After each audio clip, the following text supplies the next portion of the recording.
Good evening, Chips. It's fishing time.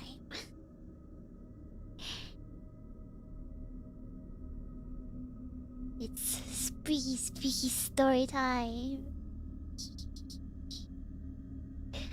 Hello. I am at a grave, so I'll be talking quietly today. Maybe I'll... Is it too quiet? Am I too quiet? Is this okay? We're at a grave right now, and it's nighttime, so we need to be quiet.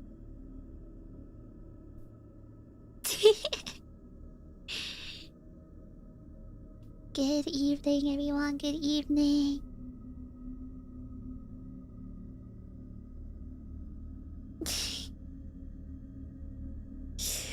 You could not say a grave and the gym is the same thing. The ghosts are sleeping, so we can't shout and disrespect the graves.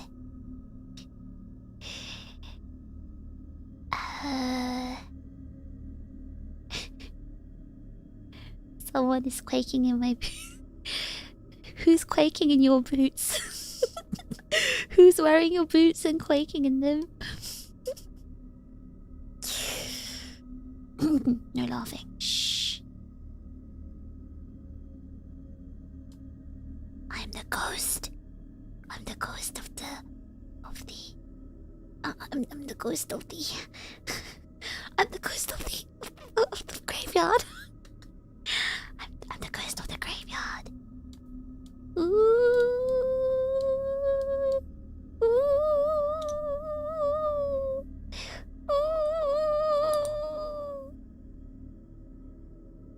And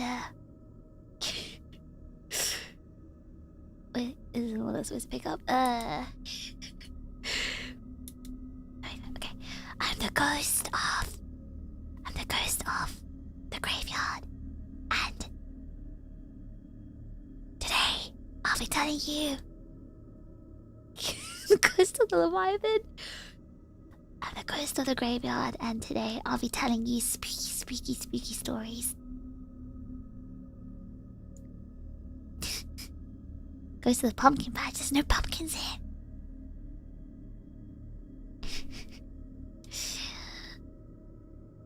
Is everyone having a good Halloween week? Are you ready to hear spooky stories today?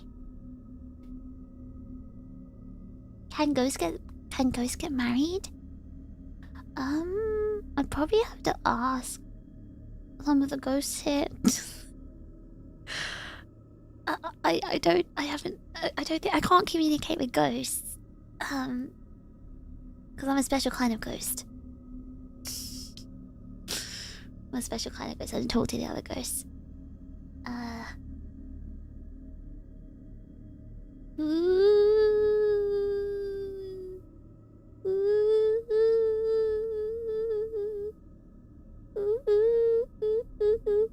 There's the whole corpse bride. But corpse bride is she's a corpse, not a ghost.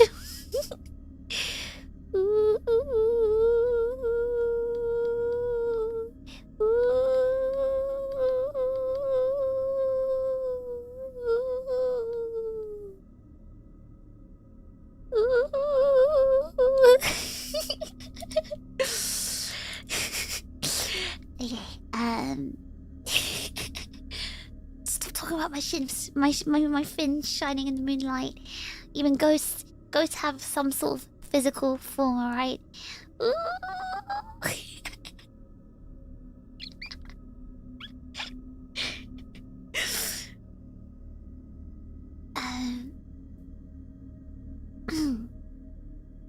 So, I know a lot of you are probably at work right now. This is a serious stream. Stop laughing. Anyway, today I've picked out not only just like spooky, scary stories, but I've decided to tell you some true crime stories too. true crime stories. And I hope you find the true crime stories interesting and spooky. You must be a ghost because you're looking drop dead good.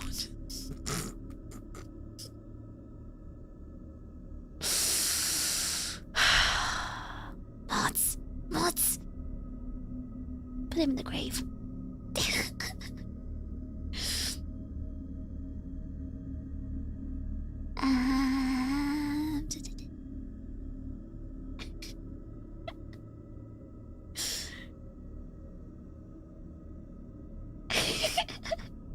Mods, take him to the crypt.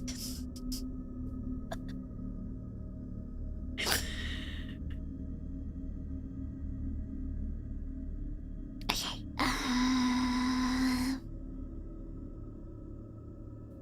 I've got another shift at the graveyard early tomorrow morning, but I won't manifest in my physical form tomorrow morning. I'll be in my invisible ghost form tomorrow morning. That's right, ghosts have to even work morning shifts, not just the graveyard shifts.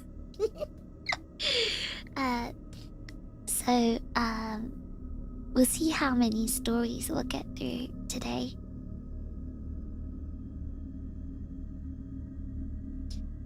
Are you a ghost because you just gave me chills? Yes, I am a ghost. That's probably why you got chills.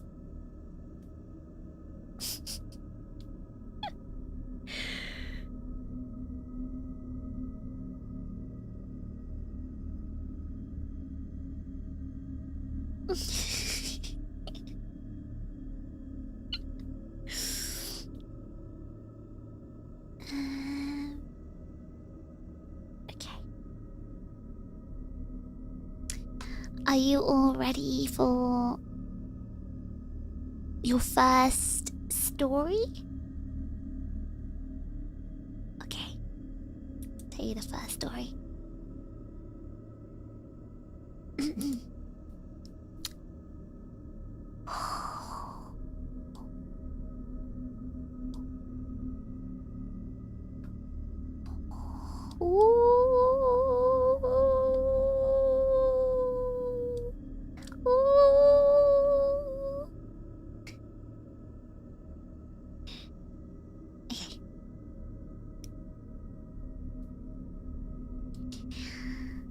First story. The first story is going to be actually a true crime story. This is an unsolved mystery from Japan.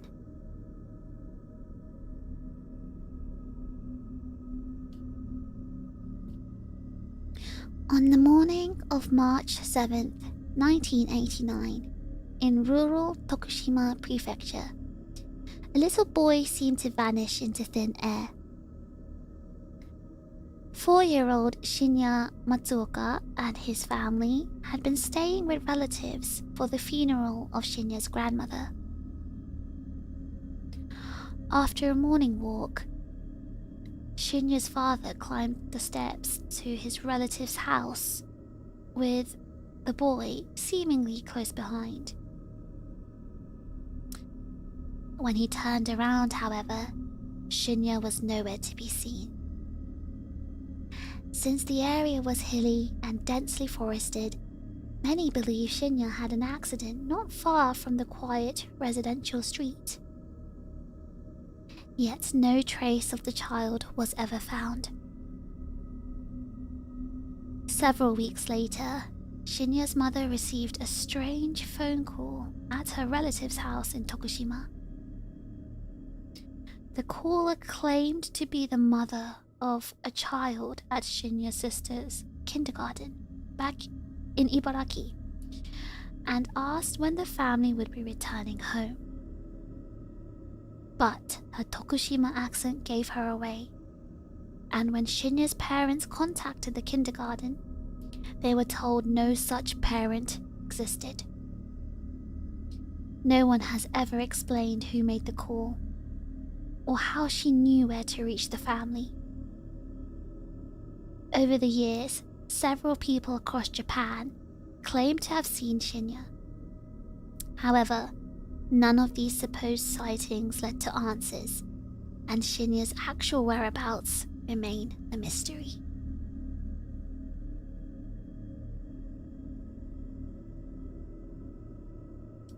Very scary story, right? We don't know what happened to the child.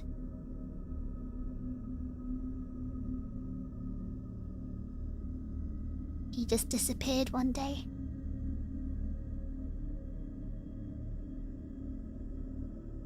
Literally without a trace. If we believe the father's account, he said this is true crime, this is true crime. This is a real story. What do you think? Spooky?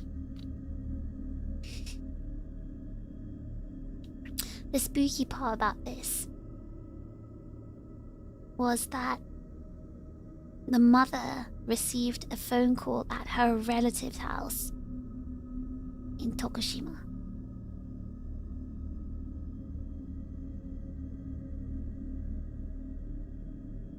And she claimed to be the mother of a child in Shinya's sister's kindergarten in Ibaraki. And she was asking when the family will return to Ibaraki. However, the person on the phone had a Tokushima accent. And when they called the kindergarten, there was no such person. They didn't know who the caller was. The lack of evidence is the scariest part. Yes, this is the scariest part. Sounds like a kidnapping case. I also believe this is a kidnapping because of that phone call. But then what did they do with the child? Crazy person or a prank call? Well, this person must have been family. It must have been within the family, because how did they contact her at a family's house in Tokushima? And this person knew details about the sister of Shinya, the other kid. So, this must have been someone they knew.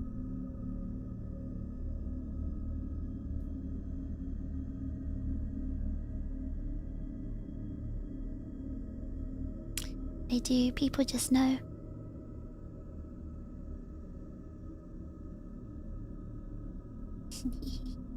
Okay, I'll tell you another story.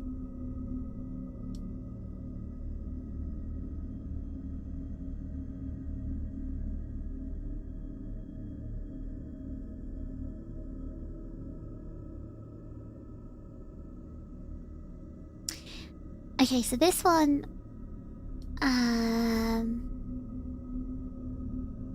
this one is quite a scary one too.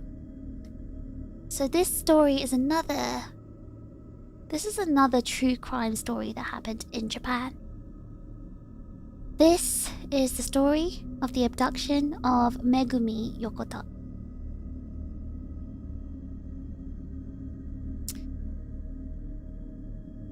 She was 13 years old. Bright, quiet, full of innocence. It was an ordinary autumn evening in 1977 in the coastal city of Niigata, Japan. And in 10 minutes, she disappeared. Again, her name was Megumi Yokota. She was the eldest child of Shigeru and Sakie Yokota. She was a good student, a little bit shy, but cheerful. She had a cute smile and a passion for playing badminton. Her parents remember her walking home always with like a racket on her shoulder. You know, the streets were calm and familiar and safe. However, one day, after school, Megumi never arrived home. So when she didn't walk through the door that evening, her mum assumed that she'd stay to chat with some friends. But as it got late, they began to panic. They called the school, the neighbors, the police. Nothing. No one had seen her. No witnesses. No signs of struggle. No sounds of distress. By morning, the whole neighborhood was searching. They combed the beach. They searched the alleys. Her father's voice was echoing down every quiet street, calling her name. Megumi! Megumi! Still nothing. So the police launched an investigation, but there weren't many clues. There were reports, some uncertain ones, of a suspicious man who was seen near the coastline that night. And some people said, oh, we heard a car engine. Others swear that the whole area was quiet. But there was nothing that led to anything, so within weeks, the case went cold. In the following years, Megumi's parents kept her room untouched. They remembered her birthday every single year. They never gave up hope. For them, she was... she wasn't dead. She was only missing. But Megumi Yokota hadn't vanished into the shadows of Japan. No. Decades later, the world learned something quite unbelievable. She hadn't disappeared into Japan. She had been taken out of Japan. So, for over 20 years, a terrible secret had been building behind, closed borders. Beginning in the late 1970s, citizens from coastal towns across Japan, teenagers, couples, a mother walking her dog, they all began vanishing without a trace. Police treated each as an isolated case, but actually, they weren't isolated at all. These people had been abducted by North Korean agents. That's right. They were abducted. And the purpose? It was to provide language and cultural training for spies. So ordinary Japanese citizens were kidnapped, smuggled by sea, and forced to teach operatives how to blend in overseas.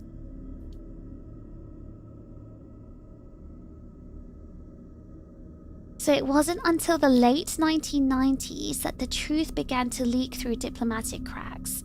And at the center of this revelation was the name Megumi Yokota. So in 2002, after years of pressure, the North Korean government finally admitted it had abducted Japanese citizens, 13 of them officially, though Japan believes there are many more.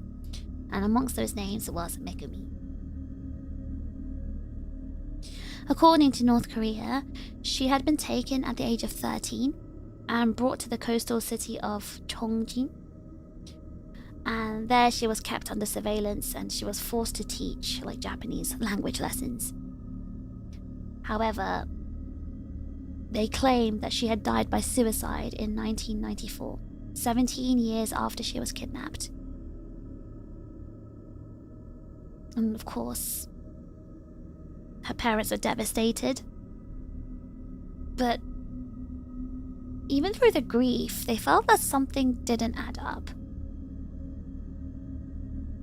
North Korea sent what they claimed were Megumi's cremated remains back to Japan.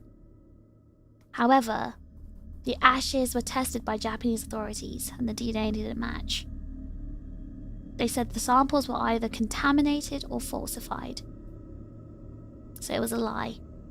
And, for the Yokota family, it reopened a whole wound that never healed. So in the years that followed, Megumi's story became national.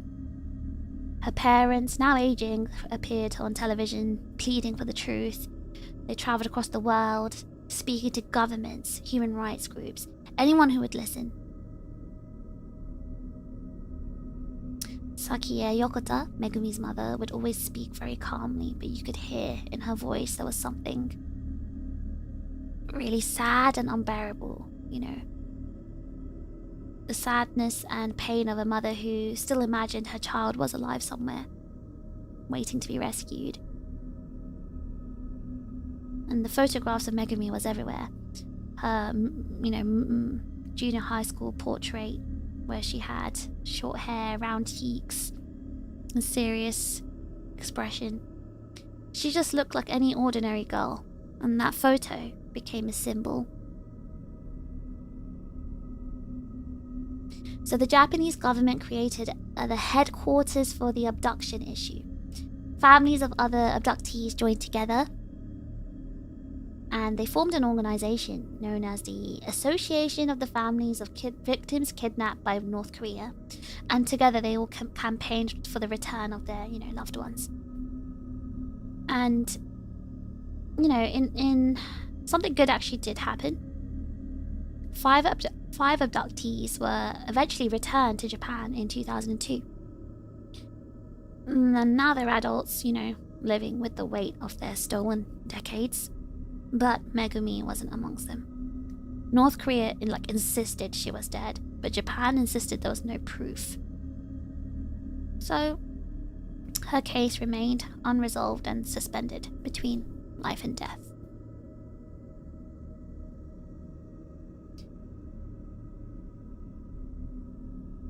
Even now, her parents still set a place for her at the table. Her mother keeps a diary. Every day since Megumi's disappearance, she's written to her daughter thousands of pages filled with small updates. The weather, the flowers blooming, how much she misses her.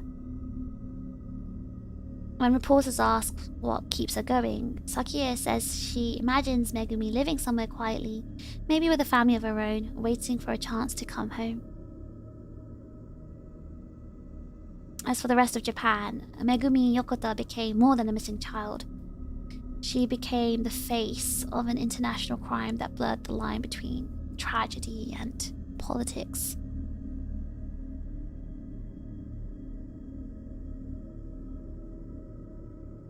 So the Yokota family's fight also changed Japan's foreign policy. It hardened attitudes towards North Korea and turned the abduction issue into a national cause. So each new negotiation between the two governments brought her name back into headlines. Diplomats argued over the evidence, over accountability, over the return of the remains. But for all this talk, there was no closure. Some defectors from North Korea later claimed they'd met Megumi and that she'd been alive long after the official date of death, living under surveillance in the Pyongyang compound. One man said she taught Japanese to spies and interpreters. Another said she'd married a Korean man and had a daughter. And that child, named Kim Eun-gyong, was later confirmed to exist. North Korea allowed her to meet Megumi's parents briefly in 2014 under strict control. She told them she was their granddaughter. While it was a very bittersweet meeting, proof of a life that continued, there was no sign of Megumi herself. Was she alive? Has she passed away long ago? No one could say for sure.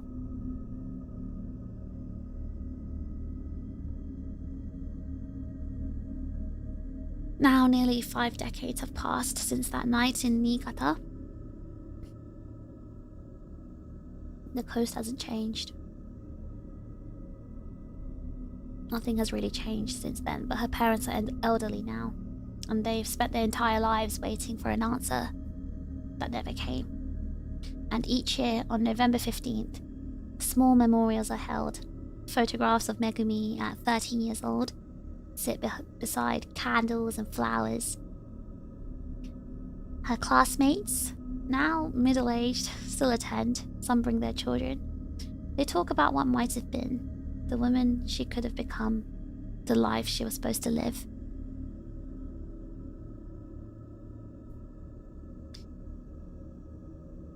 But, you know, there's a family out there who spent nearly half a century searching for the empty horizons, calling her name, Megumi, Megumi, calling for the girl who never came home. And that's the story of Megumi Yokata's abduction. What did you guys think? It's quite scary, isn't it?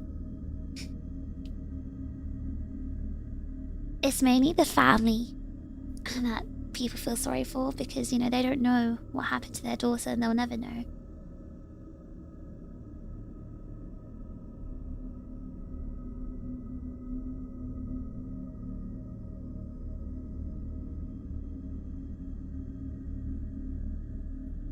It's sad, but it's scary in the sense that you can just be abducted like that and taken. That's very, very scary. You know, you could just be living your normal life, walking somewhere, and someone can just like swipe you and take you and sell you off. Sir Simplelord, thank you so much for the gifted membership. W Sir Simplelord.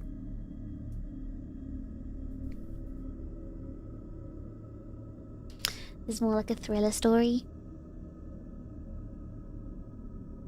Alright, I can tell. Okay, we can go to creepypasta instead. So that was a that was a real true crime story. I can tell you a creepypasta instead. I'll read one of my favorite creepypastas to you.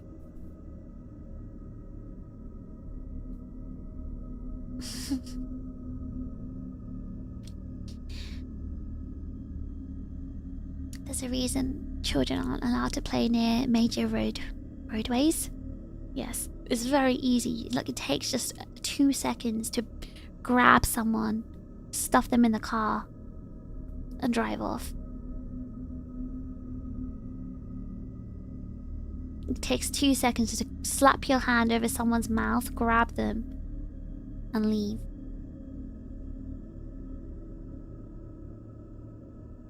Okay, I'll read one of my favorite creepypastas. Okay, you ready for this one? You've probably heard it, but by the way, is the sound of the graveyard too loud? Are you able to hear my voice over the sound of the graveyard?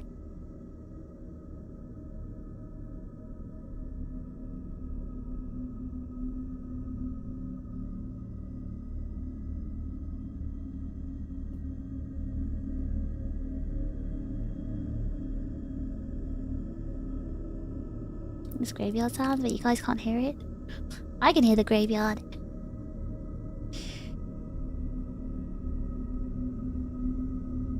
Okay, right. Next story.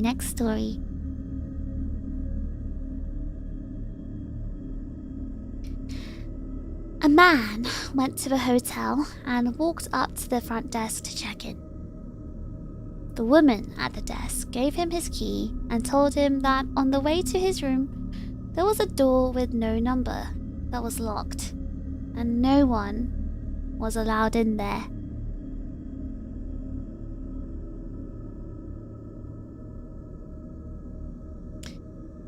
She explained that it was a storeroom and that it was out of bounds. She reminded him of this several times before allowing him upstairs. The man followed the instructions of the woman, going straight to bed in his room. However, her insistence had piqued his curiosity. So the next night, he walked down the hall to the door and tried the handle. Sure enough, it was locked. He bent down and looked through the wide keyhole. Cold air passed through it, chilling his eye. What he saw was not a storeroom, but a hotel bedroom, just like his. And in the corner was a woman, whose skin was incredibly pale. She was leaning her head against the wall, facing away from the door. The man stared in confusion for a while. Was this a celebrity? The owner's daughter? He almost knocked on the door to ask himself, but decided not to. As he was still looking, the woman turned sharply. He jumped back from the keyhole, hoping she wouldn't notice that he'd been spying on her. He crept away from the door and walked back to his room.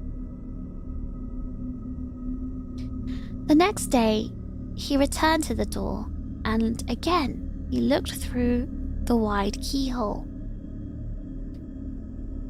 This time, all he saw was red. He couldn't make anything out besides this distinct, unmoving red color. Perhaps the woman knew he had been spying on her the night before and blocked the keyhole with something red.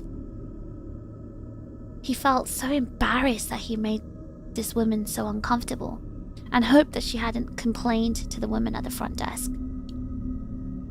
So he went down to the front desk to consult the receptionist for some more information. She sighed and asked, "Did you look through the keyhole?" The man admitted he had. And she said, "Well, I might as well tell you the story of what happened in that room.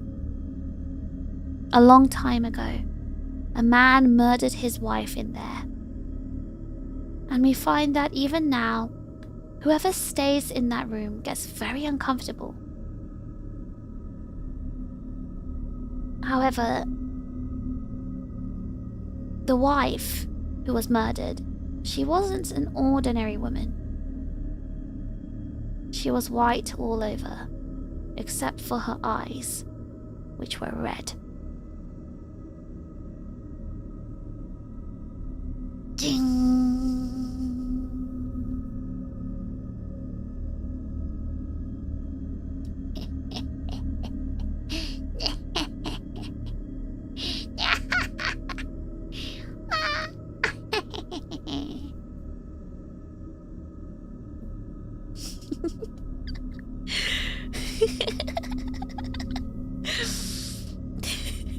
That one gave you a good tingle. It's a good one.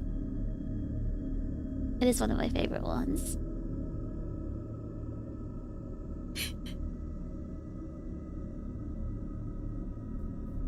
She was looking back. She was. And it wasn't even a real woman, it was a ghost. And she was staring back through the keyhole. He was staring at her eyeball.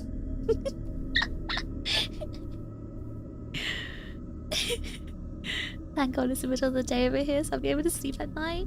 Did you find that one scary? I can fix it.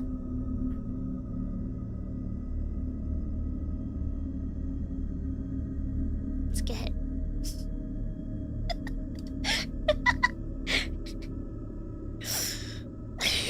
Prolonged close eye contact. Blush. You blush. I should have known. I should have known. You guys would find a way. You'd find a way to make this weird.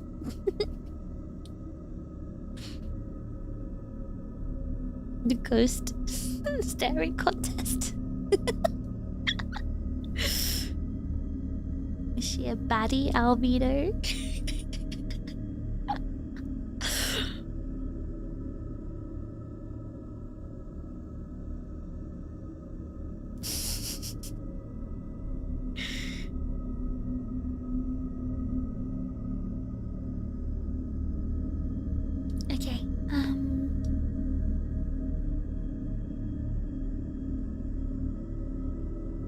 Alright, I'll tell you another psychological horror creepypasta story. This one's another famous one. And this one's called The Russian Sleep Experiment.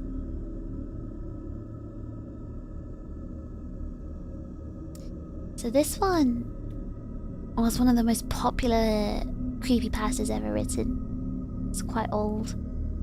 And, you know, apparently this was like a factual account of an experiment that was, you know, acted out on subjects by the Soviet government. But, you know, lots of people, even to this very day, are trying to investigate the validity of this story.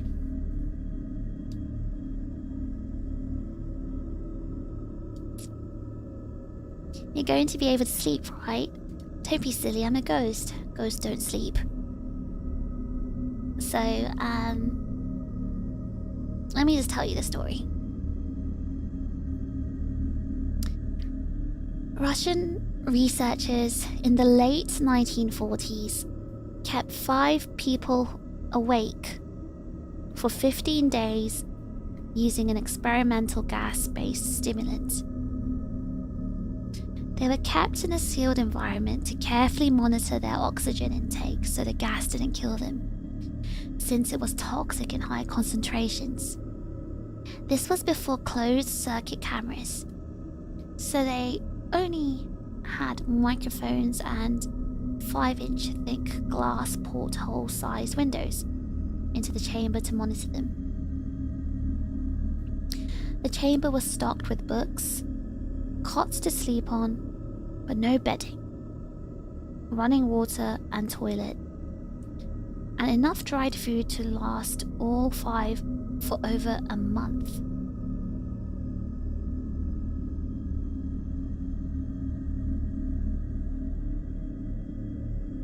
The test subjects were political prisoners deemed enemies of the state during World War II.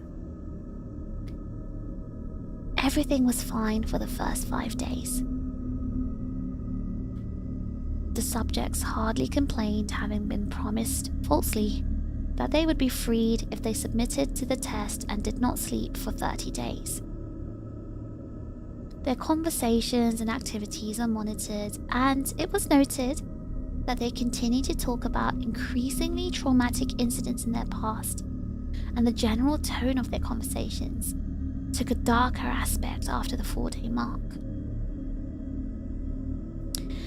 After 5 days, they started to complain about the circumstances and events that led them to where they were, and started to demonstrate severe paranoia. They stopped talking to each other and began alternately whispering to the microphones and one-way mirrored portholes. Oddly, they all seemed to think they could win the trust of the experimenters by turning over their comrades, the other subjects in captivity with them. At first, the researchers suspected this was an effect of the gas itself. After 9 days, the first of them started screaming. He ran the length of the chamber repeatedly, yelling at the top of his lungs for 3 hours straight. He continued attempting to scream, but was only able to produce occasional squeaks. The researchers postulated that he had physically torn his vocal cords. The most surprising thing about his behavior is how the other captives reacted to it, or rather, didn't react to it. They continued whispering to the microphones until the second of the captives started to scream. The 2 non-screaming captives took the books apart, smeared page after page with their own feces, and pasted them calmly over the glass portholes. The screaming promptly stopped, and so did the whispering into the microphones.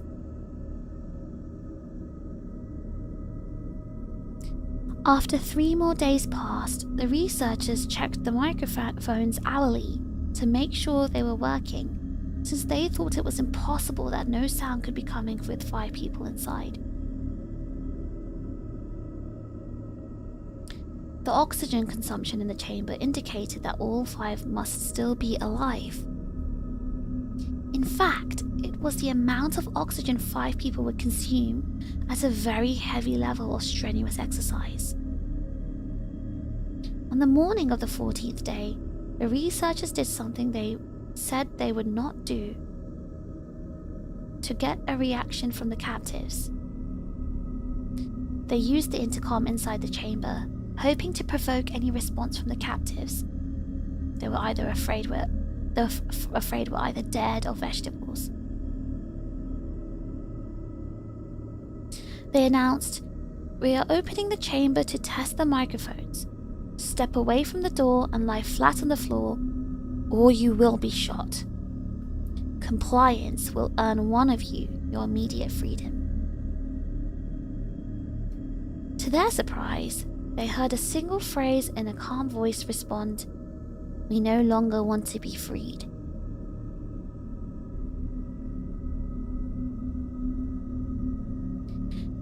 Debate broke out amongst the researchers and the military forces funding the research. Unable to provoke any more response using the intercom, it was finally decided to open the chamber at midnight on the 15th day. The chamber was flushed of the stimulant gas and filled with fresh air. And immediately, voices from the microphones began to object. 3 different voices began begging, as if pleading for the life of loved ones, to turn the gas back on. The chamber was opened, and soldiers were sent in to retrieve the test subjects. They began to scream louder than ever, and so did the soldiers when they saw what was inside. 4 of the 5 subjects were still alive, although no one could rightly call the state that any of them were in alive. The food rations past day 5 had not been so much as touched. There were chunks of meat from the dead test subject's thighs and chest stuffed into the drain in the center of the chamber, blocking the drain and allowing 4 inches of water to accumulate on the floor. Precisely how much of the water on the floor was actually blood was never determined. All 4 surviving test subjects also had large portions of muscle and skin torn away from their bodies. The destruction of flesh and exposed bones on their fingertips indicated that the wounds were inflicted by hand, not with teeth, as the researchers initially thought. Close examination of the position and angles of the wounds indicated that most, if not all of them, were self-inflicted.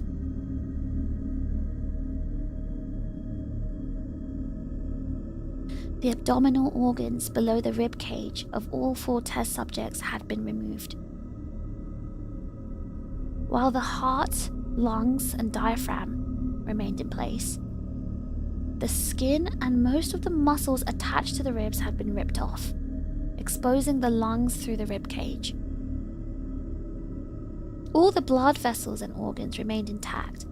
They had just been taken out and laid on the floor, fanning out around the eviscerated but still living bodies of the subjects. The digestive tract of all 4 could be seen to be working, digesting food. It quickly became apparent that what they were digesting was their own flesh that they had ripped off and eaten over the course of days.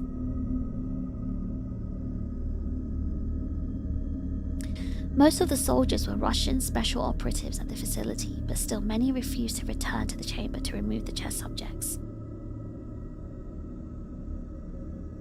They continued to scream to be left in the chamber and alternately begged and demanded that the gas be turned back on, lest they fall asleep. To everyone's surprise, the test subjects put up a fierce fight in the process of being removed from the chamber. One of the Russian soldiers died from having his throat ripped out. Another was gravely injured by having his testicles ripped off, and an artery in his leg severed by one of the subject's teeth. Another 5 of the soldiers lost their lives, if you count the ones that committed suicide in the weeks following the incident. In the struggle, one of the 4 living subjects had his spleen ruptured and he bled out almost immediately. The medical researchers attempted to sedate him, but this proved impossible. He was injected with more than 10 times the human dose of morphine derivative and still fought like a cornered animal, breaking the ribs and arms of one doctor. When his heart was seen to beat for a full 2 minutes after he had bled out to the point there was more air in his vascular system than blood. Even after it stopped, he continued to scream and flail for another 3 minutes, struggling to attack anyone in reach and just repeating the word "more" over and over, weaker and weaker, until he finally fell silent.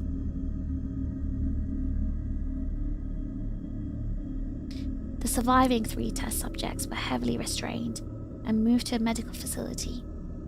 The 2 with intact vocal cords continuously begging for the gas, demanding to be kept awake.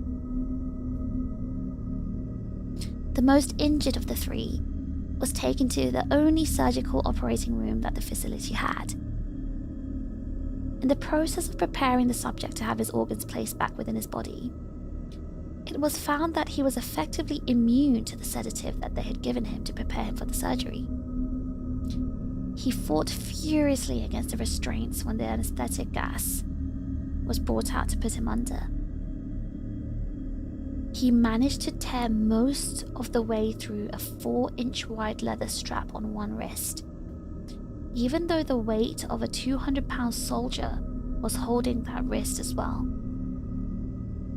It took only a little more anesthetic than normal to put him under, and the instant his eyelid fluttered and closed, his heart stopped.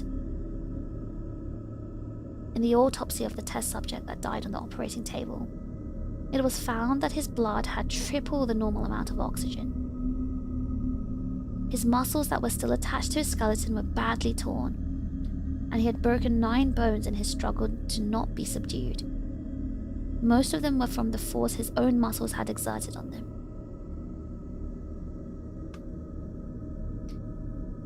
The second survivor had been the first of the group of 5 to start screaming. His vocal cords destroyed, he was unable to beg or object to surgery, and he only reacted by shaking his head violently in disapproval when the anesthetic gas was brought near him. He shook his head yes when someone suggested reluctantly to try the surgery without anesthetic, and did not react for the entire 6-hour procedure of replacing his abdominal organs and attempting to cover them with what remained of his skin. The surgeon presiding stated repeatedly that it should be medically possible for the patient to still be alive. One terrified nurse assisting the surgery stated that she had seen the patient's mouth curl into a smile several times whenever his eyes met hers. When the surgery ended, the subject looked at the surgeon and began to wheeze loudly, attempting to talk while struggling. Assuming this must be something of drastic importance, the surgeon had a pen and pad fetched so the patient could write his message. It was simple. Keep cutting.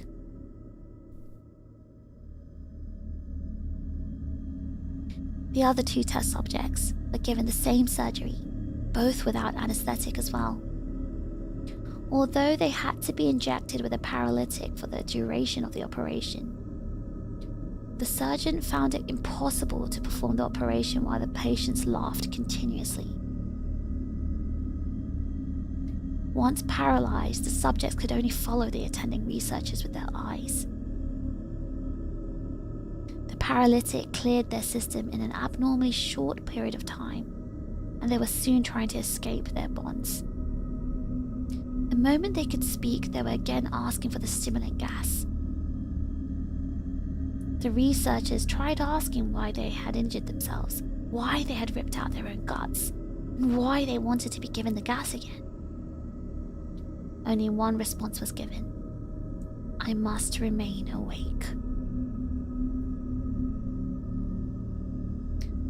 All 3 subjects' restraints were reinforced and they were placed back into the chamber awaiting determination as to what should be done with them. The researchers, facing the wrath of their military benefactors for having failed the stated goals of their project, considered euthanizing the surviving subjects. The commanding officer, a former KGB agent, instead saw potential and wanted to see what would happen if they were put back on the gas. The researchers strongly objected but were overruled. In preparation for being sealed in the chamber again, the subjects were connected to an EEG monitor and had their restraints padded for long-term confinement. To everyone's surprise, all 3 stopped struggling the moment it was let slip that they were going back on the gas. It was obvious that at this point all 3 were putting up a great struggle to stay awake. One of the subjects that could speak was humming loudly and continuously. The mute subject was straining his legs against the leather bonds with all his might. First left, then right, then left again, for something to focus on. The remaining subject was holding his head off his pillow and blinking rapidly. Having been the first to be wired for EEG, most of the researchers were monitoring his brainwaves in surprise. They were normal most of the time, but sometimes flatlined inexplicably. It looked as if he were repeatedly suffering from brain death before returning to normal. As they focused on paper scrolling out of the brainwave monitor, only one nurse saw his eyes slip shut at the same moment his head hit the pillow. His brainwaves immediately changed to that of a deep sleep, then flatlined for the last time as his heart simultaneously stopped.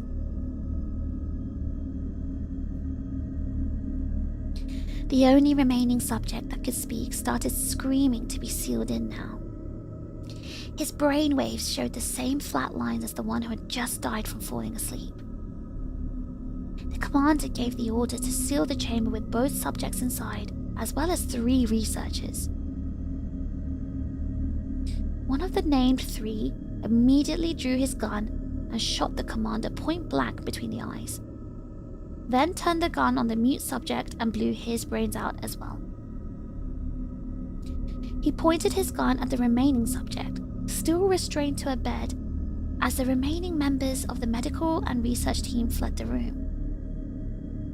"I won't be locked in here with these things. Not with you," he screamed at the man strapped to the table. "What are you?" he demanded. "I must know." The subject smiled. "Have you forgotten so easily?" the subject asked. "We are you. We are the madness that lurks within you all, begging to be freed at every moment in your deepest animal mind. We are what you hide from in your beds every night. We are what you sedate into silence and paralysis when you go into the nocturnal haven where we cannot be tread. We cannot tread." The researcher paused. He then aimed at the subject's heart and fired. The EEG flatlined as the subject weakly choked out. So nearly free.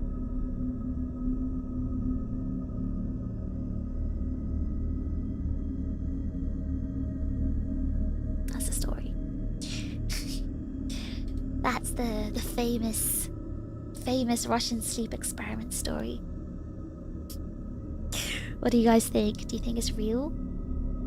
Is it based on reality?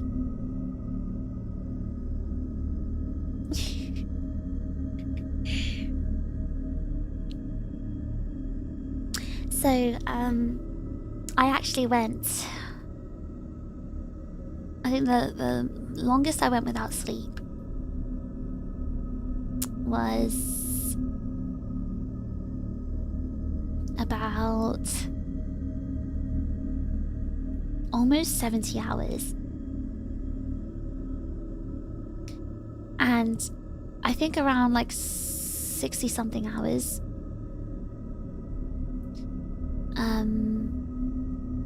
I started hallucinating.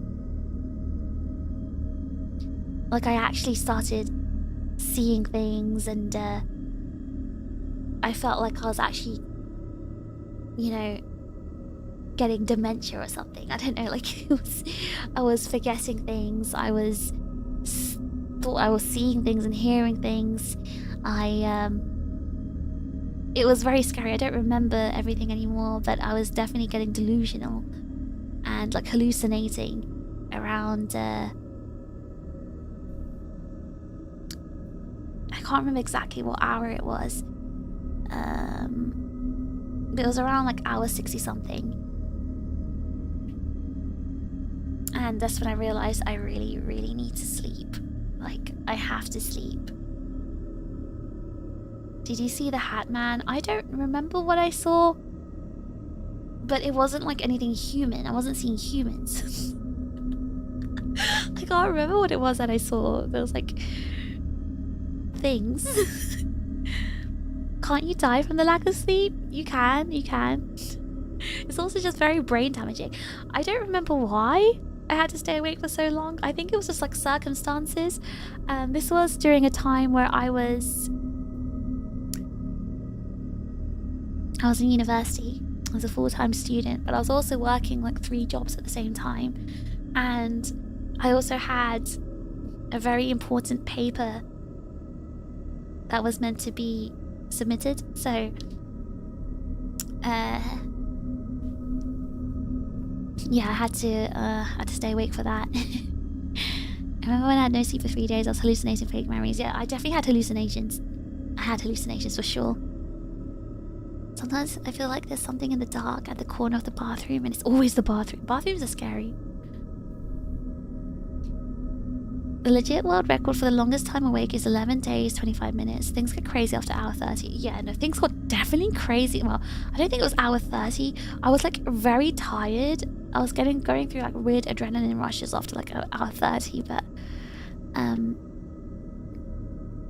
it was really, really like it felt weird. 72 hours for me. Audio and touch sensory felt wonky, similar to oxygen deprivation, but I didn't hallucinate anything. Oh yeah, my senses felt weird. Like when I touched things, it didn't feel like, I don't know, like my brain wasn't processing the senses properly. Oh, my whole body was in pain as well. I never go past 24 hours, I'll become erratic. So 24 hours is not difficult for me. 24 hours I just get a bit like tired, but 48 hours is where I get headaches and like I get a bit like loopy a bit. About 50-60 hours, normally I don't do that. There was only that one time when I went to like 70 something hours, but like yeah, it's like when I get like, you know, I get like start hallucinating and start seeing things or hearing things. Did you have any micro sleeps in that time? I didn't. Unfortunately, I didn't. It's why keeping people awake is torture. Yeah, so that story, it sounded very accurate. It was very accurate, I'd say. Well, I mean, about the skin tearing and everything, I don't know, but like the way they reacted after like 5 days of no sleep, that sounded accurate. Brain gunk builds up if you don't sleep. Yes, well, sleep is very important for a multitude of reasons, but it is mainly for your brain and body, like for recovery, and also, yes, like cleansing as well. So sleep is very important. Don't deprive yourself of sleep. What's the longest you've slept? Like without waking up, like just dead to the world? About 16 hours. But I've stayed in bed, slept like 15 hours, woken up for about 30 minutes and gone back to sleep for like another 5-6 hours, then woken up again for another like 30 minutes and gone back to sleep for another 5 to 6 hours. Like I've done that. You know, it's bad when it feels like your head is floating or it feels like you're walking through water. Yeah. That's what happens after like around, to me, that's how I felt like around like hours 60 something. The skin tearing reminded me of animals that are stressed for long periods of time, biting and over-grooming themselves to the point of damage. Yes! So I feel like if a human was sleep deprived for that long, they might actually start skin tearing because I'm pulling their hair out and stuff. Because yeah, animals do it. Animals make themselves bald because they like get so stressed they start over grooming.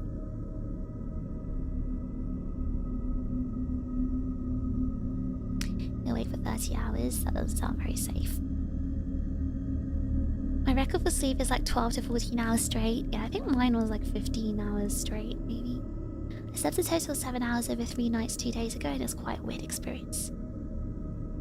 Yeah, that's a different kind of sleep deprivation, because that means you're like slowly starving your brain of sleep. You need like a healthy amount. But yes, that was the Russian sleep experiment. Okay, I'll give you another scary story. So this one I found on Reddit Scary Stories a week ago. So this one's kind of creepy. Right, so are you ready? Listen to this one. It started 2 nights ago. I got a text from my mum's number that said, "Did you lock the door?" I froze. Her number had been disconnected after her funeral. I told myself it was some kind of scam or someone using her old number, but the texts kept coming. Last night, I got another one. Someone's in the hallway. I checked, shaking, but the hallway was empty. I didn't sleep at all. Tonight, I decided to text back. I typed, "Who is this?" and hit send.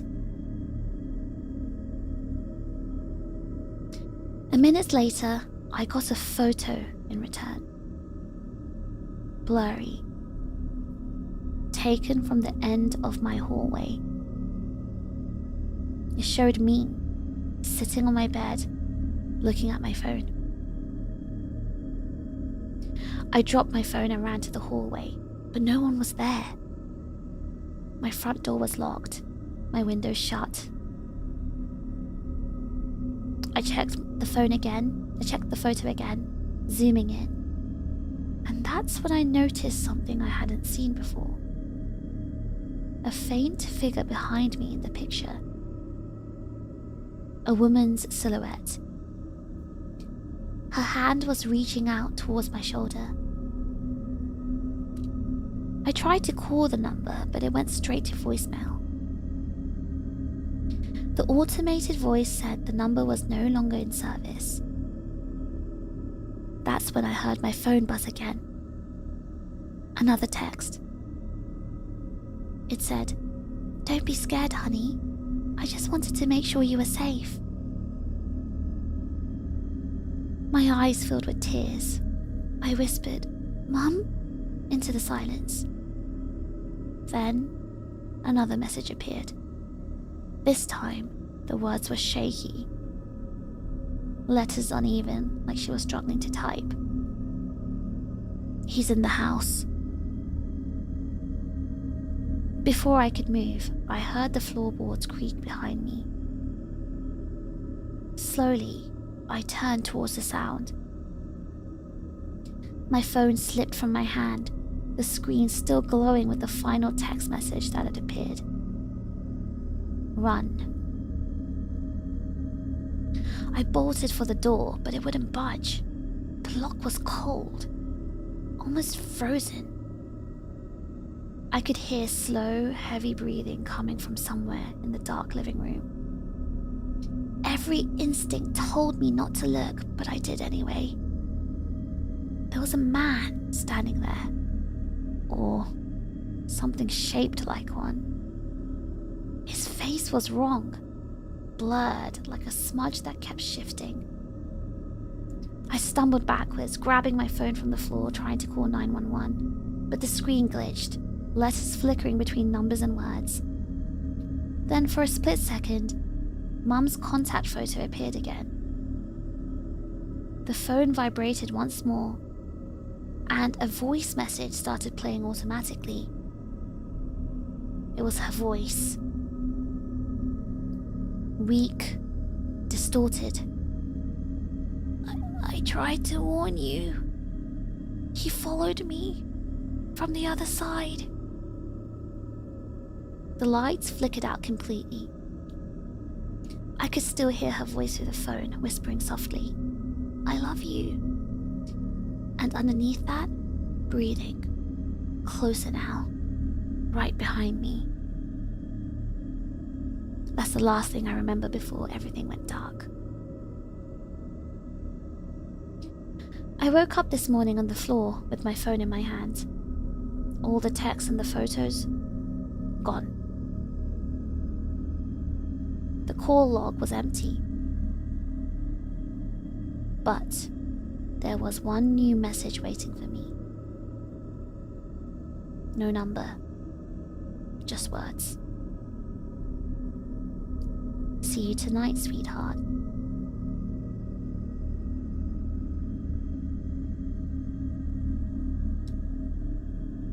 What do you guys think? Was it spoopy? Was it scary?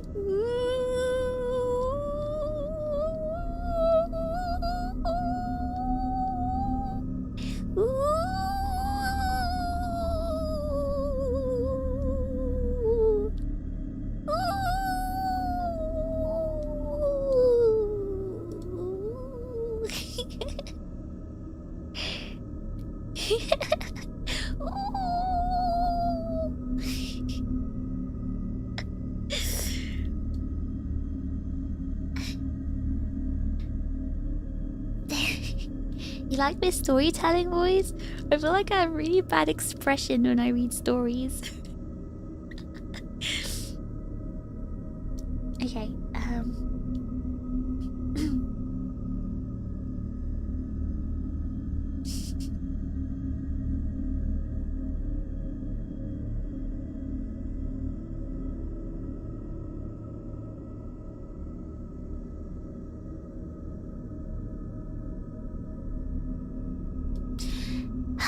my fin's glowing because the moon is on the left.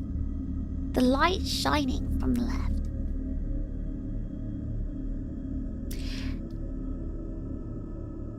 Okay, you want to hear another one?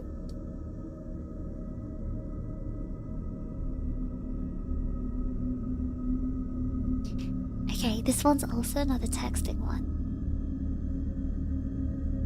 You ready? My brother's been dead for 3 weeks. He texted me earlier tonight.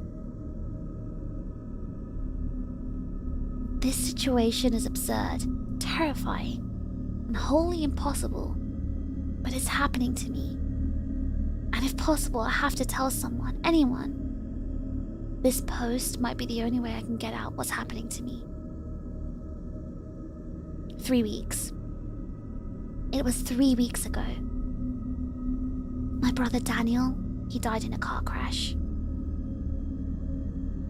He wasn't in a vehicle, though. It was a drunk driver that caused the accident. The police identified him by the ID in his bag. We received the call at 6:20 in the evening. Everything that would be found in the backpack of a junior in high school was present in his. Everything except for his phone, which was odd. My mother was devastated, as was my father. I was upset too. The absence of another family member in the house cast a shadow over all of us. A dark, bleak shadow that we couldn't get rid of. When someone close passes away, you try to do everything in your power to preserve their memory. For me, it was texting him. I knew he wouldn't respond, but the fact that the messages went through meant something to me. I wouldn't get text back, but it gave me a little bit of joy just to be able to text the number. What little happiness I got out of my ritual quickly turned to fear.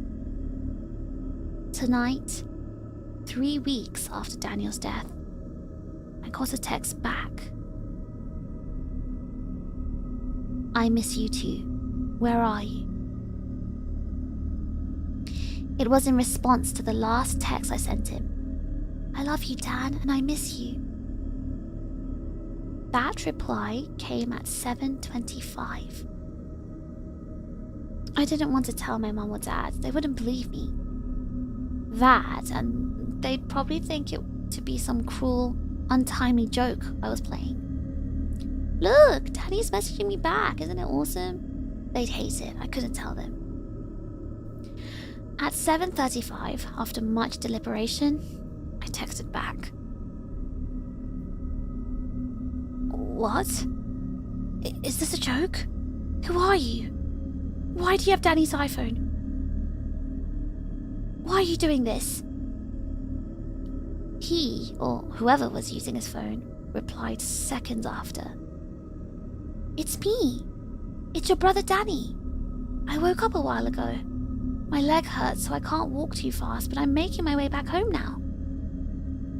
What the hell? I thought. How? As far as I knew, Danny was dead.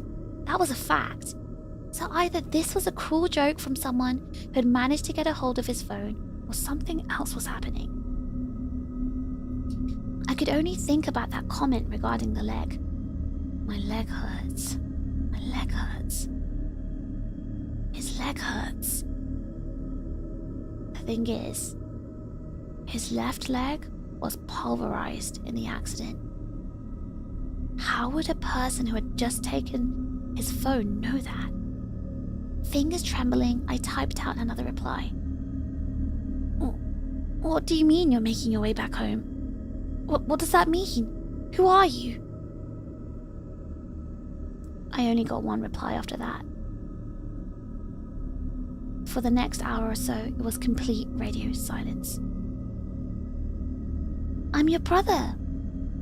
I'm coming back to you guys. With no idea what to do, I just sat at my desk for the next hour and a half. I kept waiting for a knock at the door or a buzz from my phone, but the 90 minutes I spent in anticipation yielded nothing. And that was until 9:07. I'm getting close. It's hard to see in the dark. And this leg, it really hurts. But I'm keeping up. What did getting close mean? Was he in the neighborhood? Was he on our street? I deduced that asking specific questions didn't yield me anything helpful, but I asked anyways. It took me a couple of minutes to think of what to ask, but the words eventually came out. What do you mean you're getting closer? Where are you? His response frightened me. I'm nearby, maybe. That alarmed me. What did nearby mean? I scrambled to get out of my room and made my way downstairs. Mum and Dad were usually in bed by 8:30 and asleep by 9, so I didn't need to worry about them questioning anything. We don't live in a big house, so locking all the doors and windows downstairs wasn't hard. I checked to see that the front door was locked. When I confirmed it was, I turned on the porch light from inside and set up a chair in the middle of the entrance hallway. Since I didn't know what to do at this point, I decided to wait it out. About half an hour later, things had only gotten worse. I'm shaking as I write this because I think he's here. Maybe he isn't, but I think he's going to be here soon.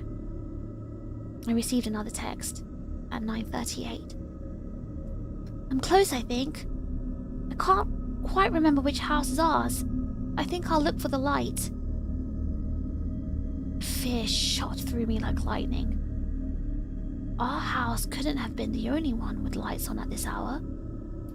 I unceremoniously leapt out of my chair and slammed my hand into the light switch. I breathed a sigh of relief. That relief was quickly short-lived as I received one of 2 final texts from my brother. I saw the lights go out in a house. I think that's mine. I'm going.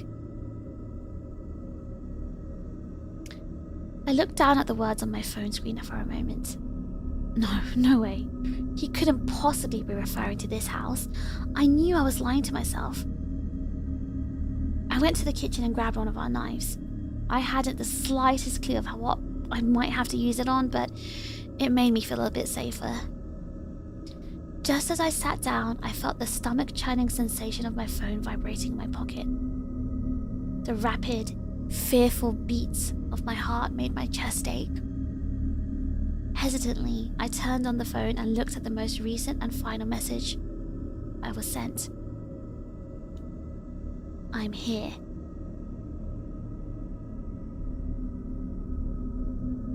For the last 10 minutes, the other side of the door has been completely silent. At least, it was completely silent. As I type this out, knife in hand, I can hear something outside. Someone is knocking on the door. Someone's speaking, and it sounds like my brother. And he's only saying one thing. Let me in. I need help with my leg.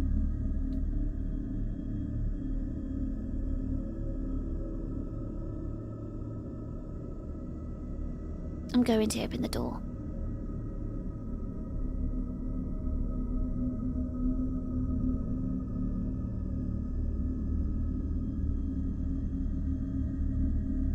How was that?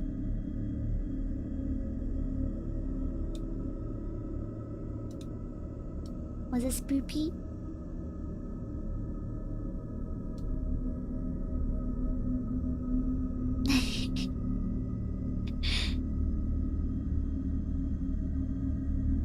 Scary? Plot twist, it's just his brother?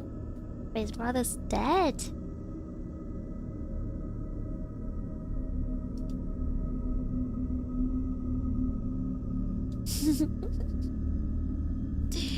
Was it scary? Would you ever text a ghost? Ooh. Will you guys text me? Ooh. Ooh. I actually have a story to tell. So there was, in that story, right? One part of that story said, what do you mean I'm not scary? I'm a very scary ghost. Never text back, never open the door.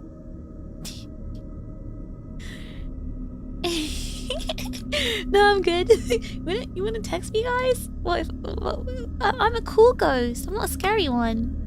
I'm not like all the other ghosts. Probably you, yeah, for your sage advice and wisdom. Exactly. I'd have even more wisdom as a ghost. I actually liked one part of this story. One part of the story said, when someone close passes away, you try to do everything in your power to preserve their memory. For me, it was texting him. I knew he wouldn't respond, but the fact that the messages went through meant something to me. I wouldn't get text back, but it gave me a little bit of joy just to be able to text the number.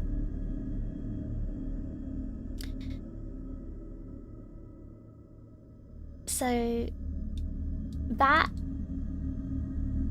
actually hit me because I told you guys, right, like one of my closest friends passed away about 2 years ago, and he got hit by a drunk driver and was instantly killed on collision. And I think the thing that crushed me the most was the fact that I wouldn't be able to like talk to him anymore, right? So this person had been my friend for like a long time, very, very long time. Since I was like, I don't know, 11 years old or something, I don't know. But, and I think I already explained before, like, we'd gone through all the instant messaging, like, you know, things, because, you know, over the course of time, you know, people used MSN, I also used IRC, used Skype, used, other one that came before Discord, I can't remember what it's called. and then there was Discord, just Instagram Messenger, Facebook Messenger, everything, you name it, right? Forum DMs. I didn't use forum DMs. But like, so like texting was like a really important thing to me, right? And when he died, I was like, oh my god, what am I gonna do? I can't text anymore. So when his mum called me and said, yeah, he's, you know, I've got his phone, his PC and everything, I was like, could you do me one favor? Could you... Because she had like access to his all the accounts that he made. But I said, could you do me one favor? There's an app called Discord, which is how she contacted me. She contacted me through his Discord. Like she's like an older lady, right? She's a mum, so she didn't know any of these apps, but she knew about me, right? So like me being his friend. So she was like searching his phone, trying to figure out how to contact me, and she found Discord and like messaged me on that, saying, you know, do you live in Japan? And I was like, who is this? I was so freaked out when I first... It was actually like a horror story, actually, when I first got the message from the account. Because the first message, like, I think it was like 3 days passed before, like, from our last actual, like, message. And 3 days later, obviously, like, I got a message saying... Okay, no, it was scary, because it was actually like a random jumble of words. It was just, like, random, like, keyboard mash. And then it was, who are you?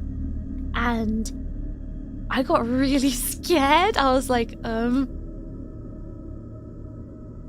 let's call him John. John, are you okay? John, is this you? Is everything all right? And oh my god, it was really scary. Yeah, because then there was like no response for like 5 days or longer. And I messaged again saying, John, what's going on? And 5 days later, I got a reply saying, oh god, you know what? This is so creepy. I feel like I have to actually quote this because, like, it's freaky. I think I'm saying this, I'm not even saying this right, but I feel like it's like a really creepy story because, like, imagine you don't know what's going on. I still remember the distinct, like, heart drop that I had. Like, it was so scary. Like, I honestly thought, like, okay, so... Okay. It's not a creepypasta, it's a real story, okay? Oh god, it was even scarier than I'm telling it. Okay, so we had last texted on the 17th of February 2023. I was incredibly sad about something. I had lost a really big hacking client and I was really, really like sad. And I was like, you know, being like, I'm really, really sad. I was being sad about it. And then I never got a response to my last message because that was the day he got hit. So that's 17th. And on the 23rd of February, I received just a random jumble of letters. And I said, what? And then there was no response. So a few hours later, I said, are you okay? Again, no response. 5 days later, I got a message. Fish, this is not John. Well, she uses like online handle. Fish, this isn't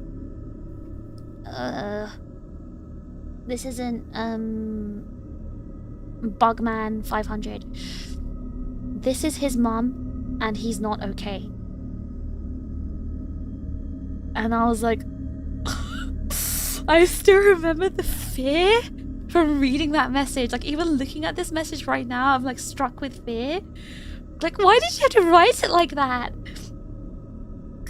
She said, Fish, you know, my Discord name, Fish. This is not Bugman 500. This is his mom and he's not okay. And like, just reading that, I still remember like how scary that was. I was like, is this real? Are you trolling me? Who is this?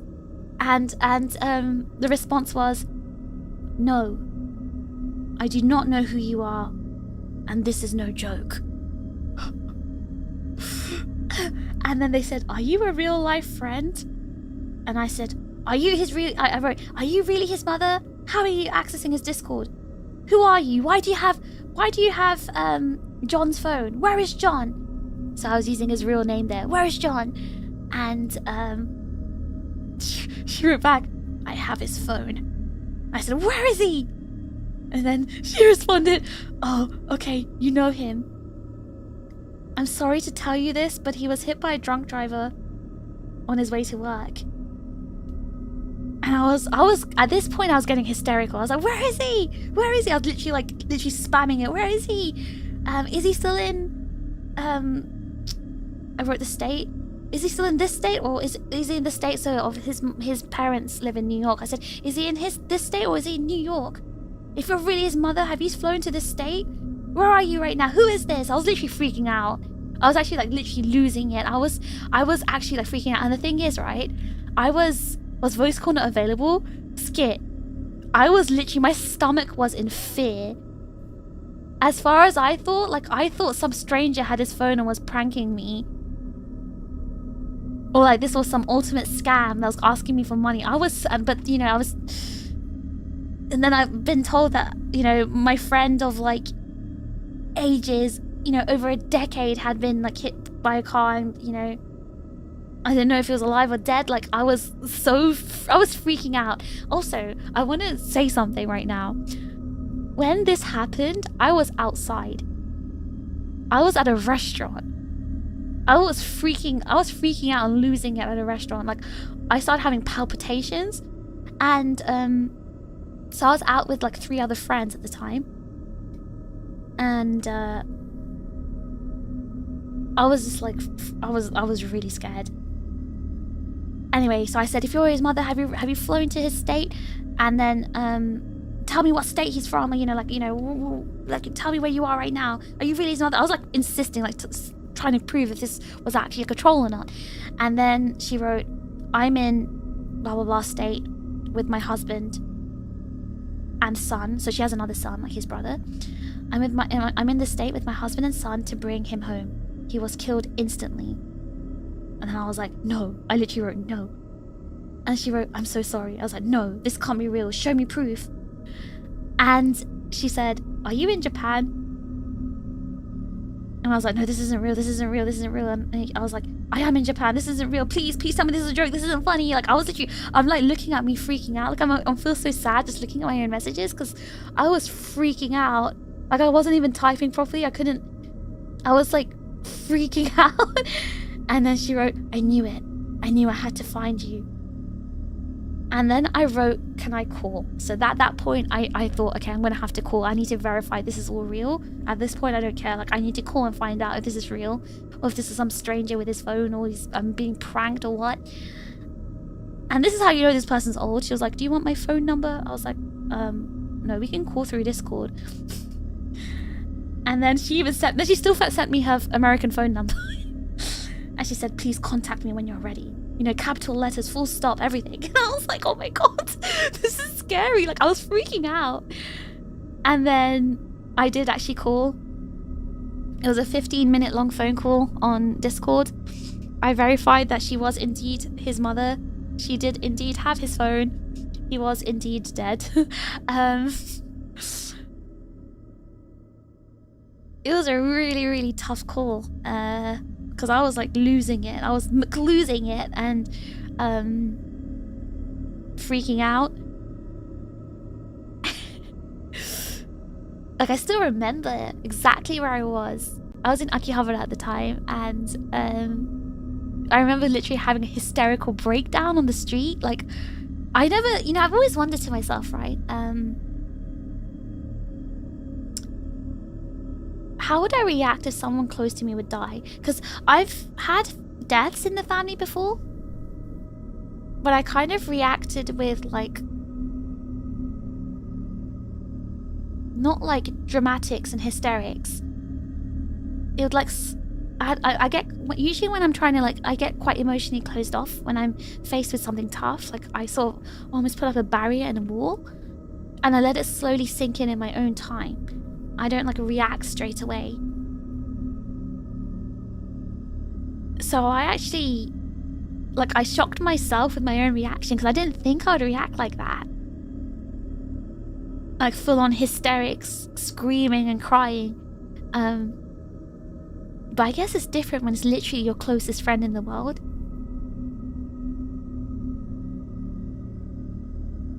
And so they decided to have an open casket funeral for him, which I was of course invited to, but it was all the way in New York. And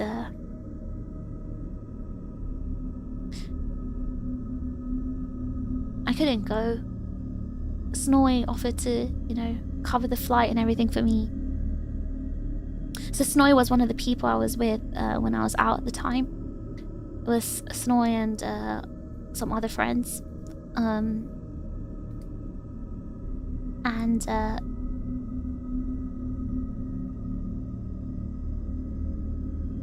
That's actually linked to another story. You know, I told you that I was trying to get one of the girls to pay his money back. I was like, oh no, it's such a shame. I need money for this flight and I don't have it.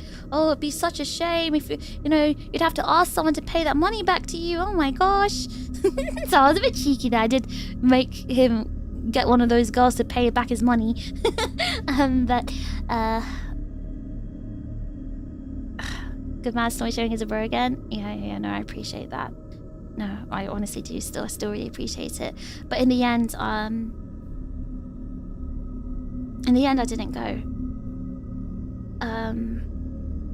Because it was an open casket funeral.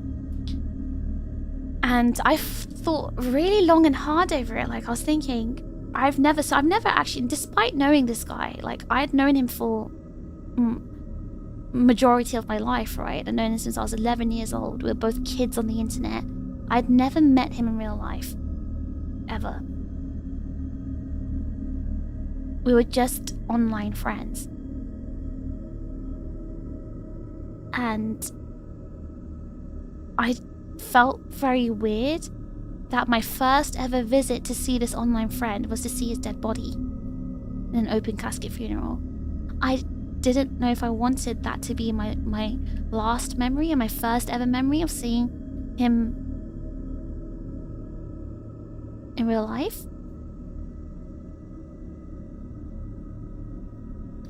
And even to this day, right, I still wonder whether I made the right decision or not. Like, not going to the funeral.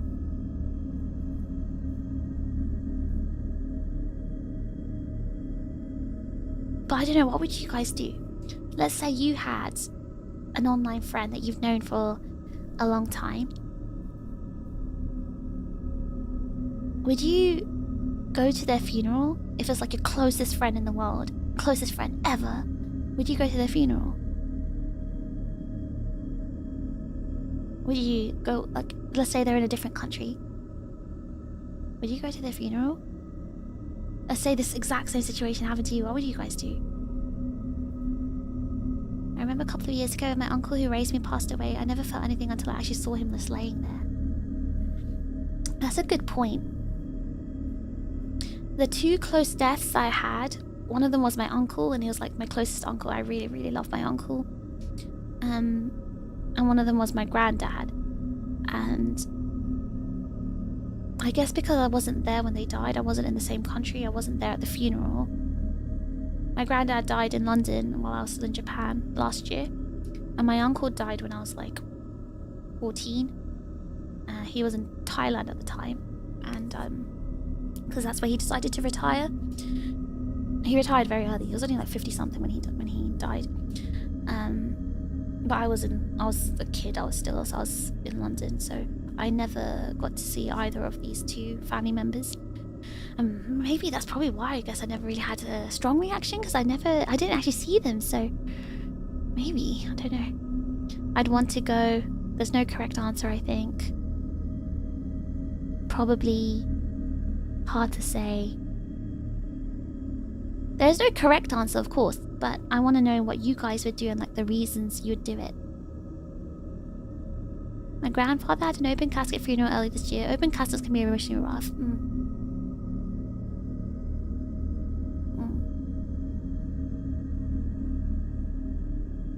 Hard to say, especially if it's the other side of the world. But that's what I kind of like kicked myself over. Like, I was thinking, am I not doing this? Like, this is my bestest friend in the world. Like, why would I not travel to the other side of the world to see them?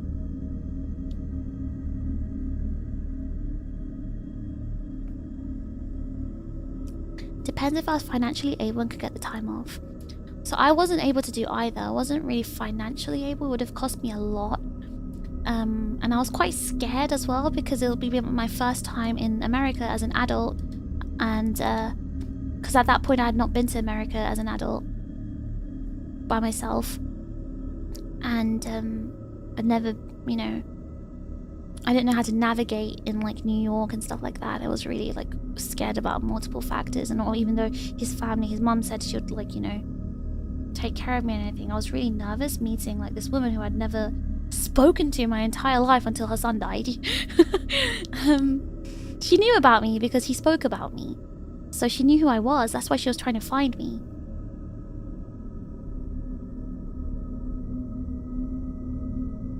But there were so many factors that made me scared. But maybe the biggest factor was the fact that I didn't want to acknowledge that he had died. That he was gone. Someone you've known for like over 2 decades had just suddenly died. Someone you literally grew up with, spoke to almost every single day, just suddenly died. It's like crazy. Completely crazy. Like, I didn't want to acknowledge that they'd gone.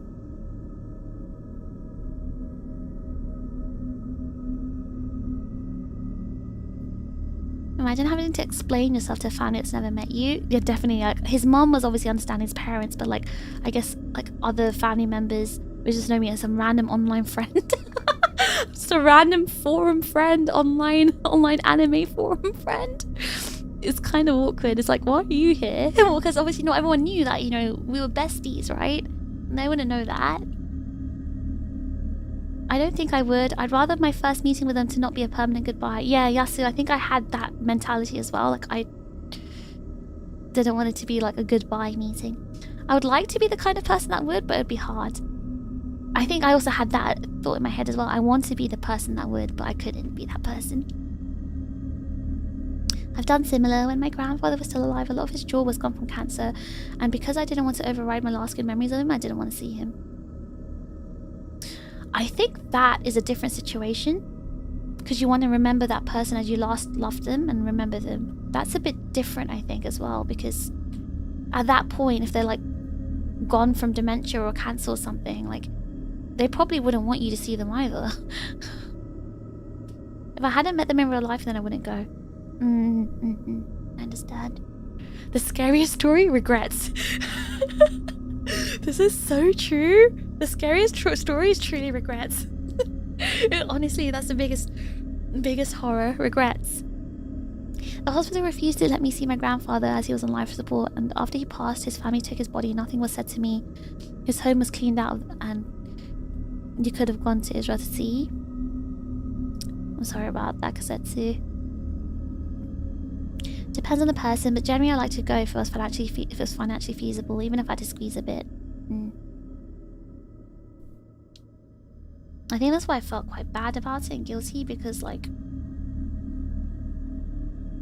we were besties, and he wasn't open or close to anyone else like in his IRL. I mean, he had his best friends and stuff, but like, you know, a lot of like men especially are very emotionally closed off. He wasn't with me, so I was like, in that sense, I was like the closest friend, right? So, I don't know.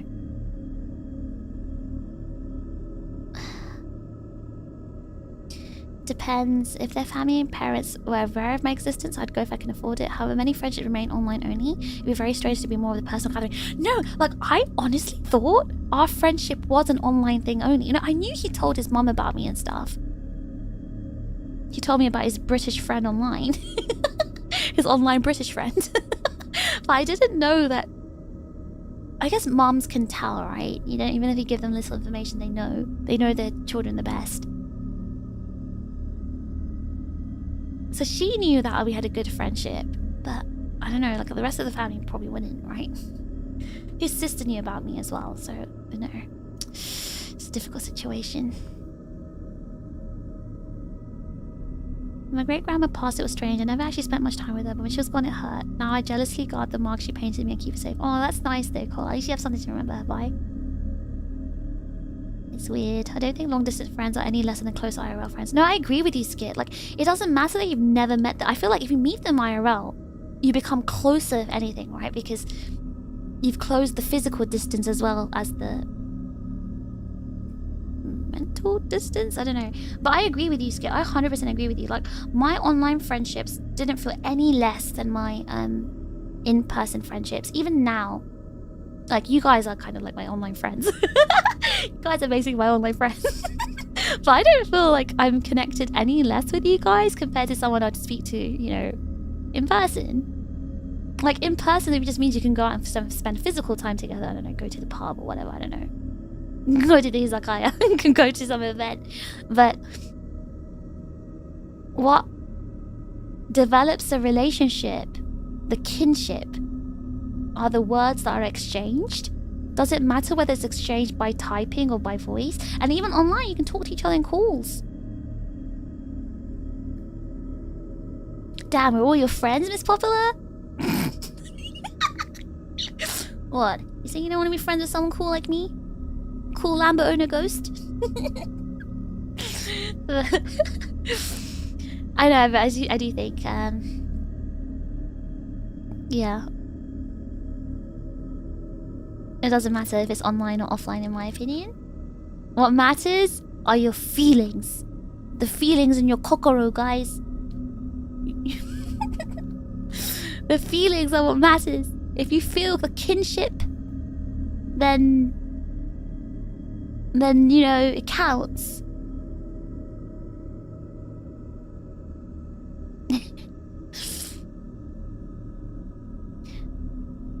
I mean, if I had the means to go, I'd ask the mother if she'd like me to be there. My relationship with my father's side is rough, and when he passed, I asked that. The uncle talked to her, said yes, so I did. So, his mother was the one who asked me. She's the one that said, I'll pick you up from the airport, you can stay at my house, I'll take you to the thing. But I was just so scared at the prospect of meeting his entire family and being involved. I really felt like I wasn't worthy either, like I didn't deserve it. Like, these were his family and IRL friends and people he knew. I was just some random online person as far as they were concerned, other than his mom, obviously. But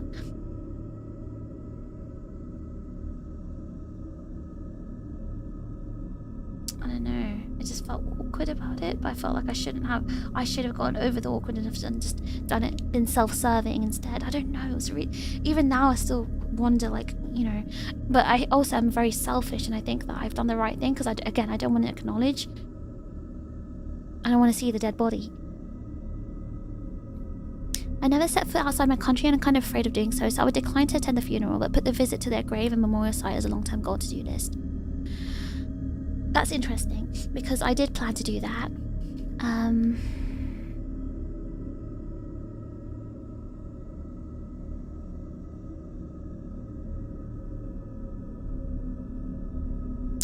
Hold on, I saw a comment that said, would you ever visit his grave or anything if he has one? So yeah, that's what a comment I saw that's kind of similar.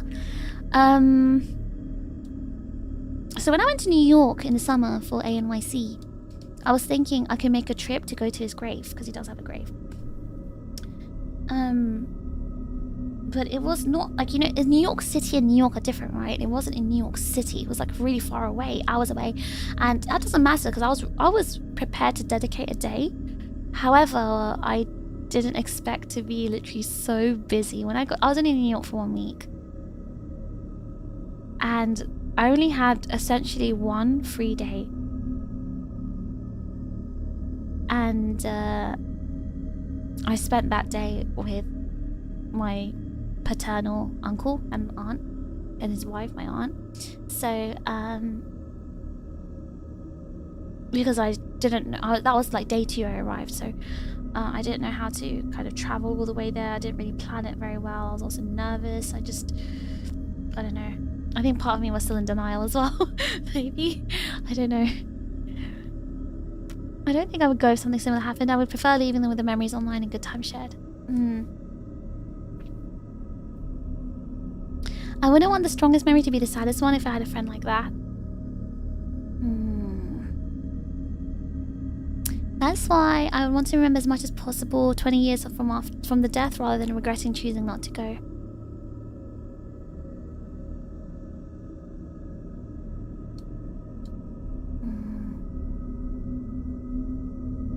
Because it's open casket, I wouldn't be able to see the face of someone I love.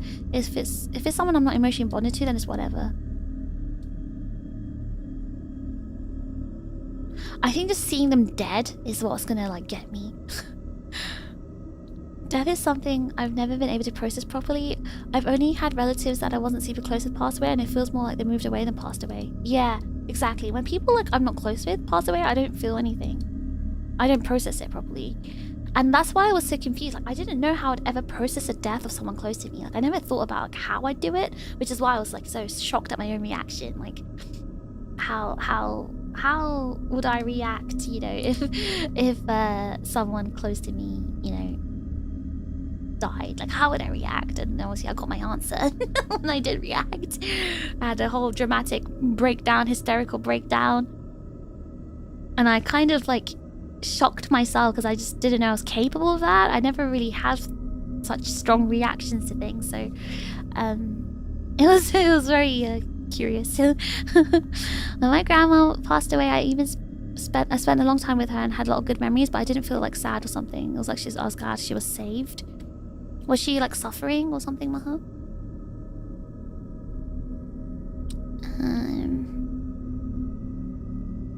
You did kind of meet a bunch of us in real life. Oh yeah, I did. I mean, of course, I saw a lot of you in meet and greets, right? So to me, you're not like just random faceless people on the internet.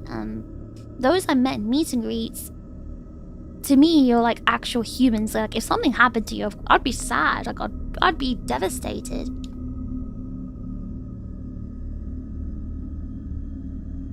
I'd be really devastated. So, because you know, you're like real people, not like random internet people.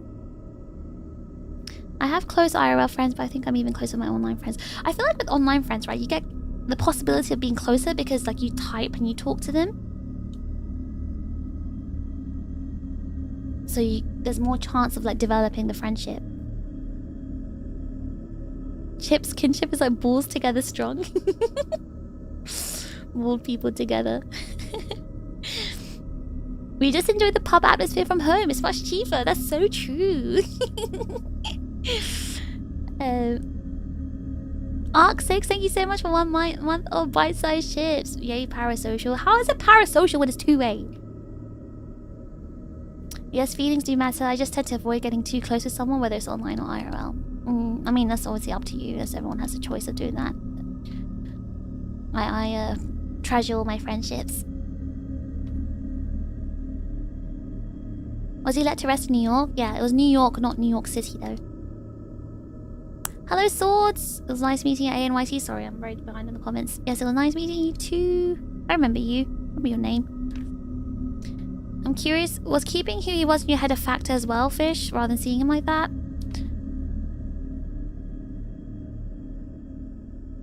I think I wanted to keep him as a person who was alive in my head. I wanted to keep him as someone who's alive rather than someone who's dead, which was, yes, a factor.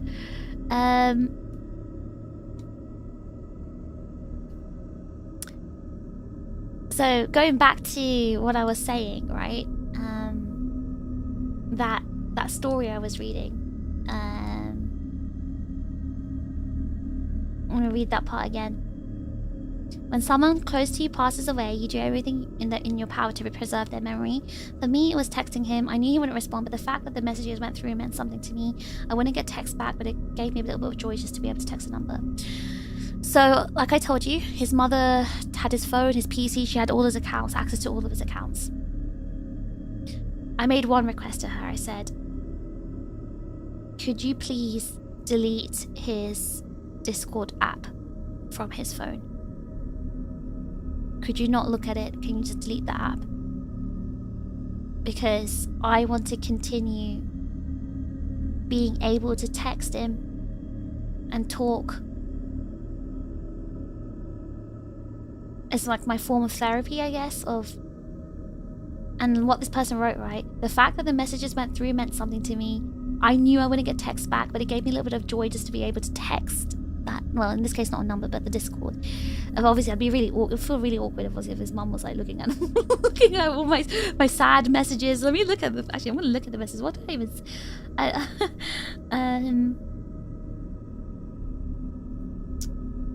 Yeah, I wish him happy birthday on his birthday.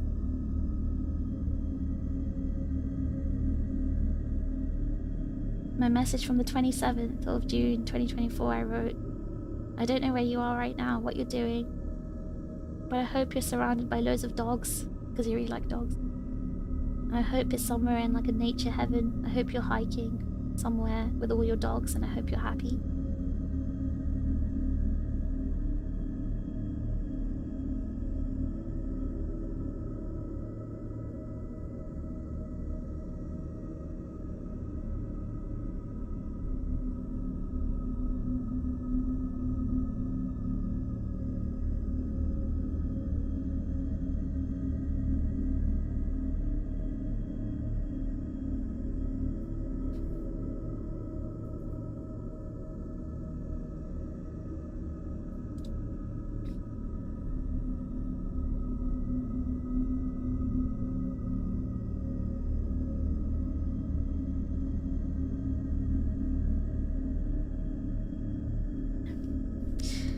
I'm not really sure like why it's therapeutic, but it is.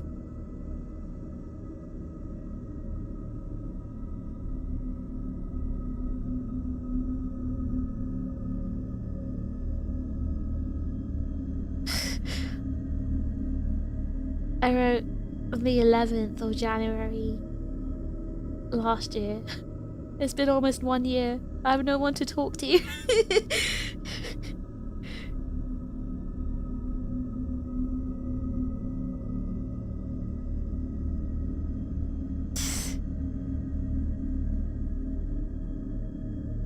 I think beginning the stream was actually like really helpful for me because it meant I wasn't really lonely anymore. I had you guys to talk to.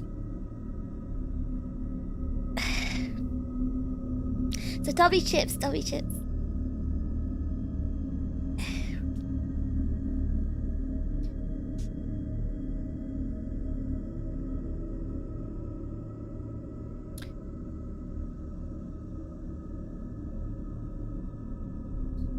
YT Volk, thank you so much for the gifted membership. WYT Volk, appreciate it, thank you.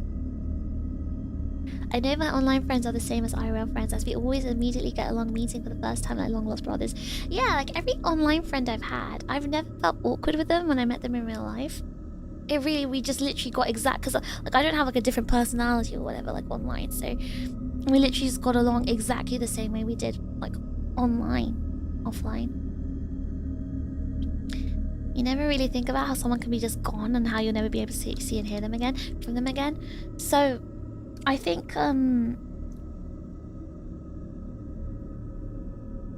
maybe one saving grace of this whole thing, because I've known that friend for like years, right, like decades, and there were bouts where he had just disappeared off the internet and like he had just completely like ghosted me, like completely ghosted, like absolutely ghosted. And I was really worried the first time it happened. I thought, oh my god, is he dead?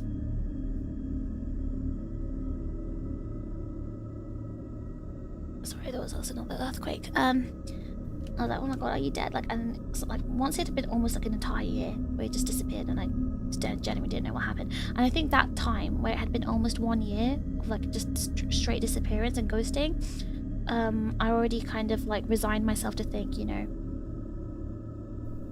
I shouldn't rely on this friendship or anything. Like I should harden my heart just in case something does happen, because you know, even though he's alive, it's the fact that he ghosted, obviously he's got his own issues, but like the fact that he ghosted means that I can't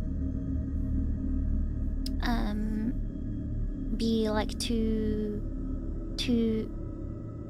worried because it might happen again. It's not worth all the trauma from it. So I think because that happened before, I kind of prepared myself, if anything. I thought I did anyway. I wasn't really prepared. I thought I prepared myself, but I kind of mentally did tell myself to prepare myself, oh, he could just disappear at any time. As an online friend I've never met in real life, they could just disappear. But yeah, I guess I still wasn't prepared for his mom to message me and tell me he's dead. Yeah, that's something you can't really ever prepare for, I think.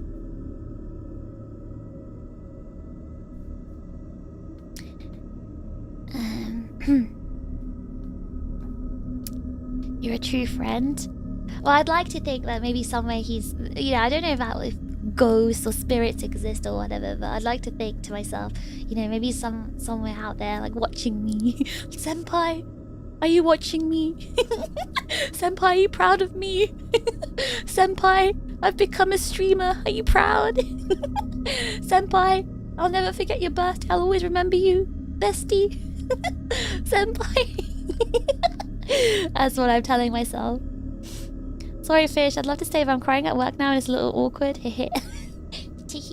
Sorry, I didn't mean to make anyone cry. Sorry for trauma dumping. The real scary thing in life is losing something you can't get back. It is very, very scary. It is so scary. And you don't realize how scary that is until you experience it, which is the worst part.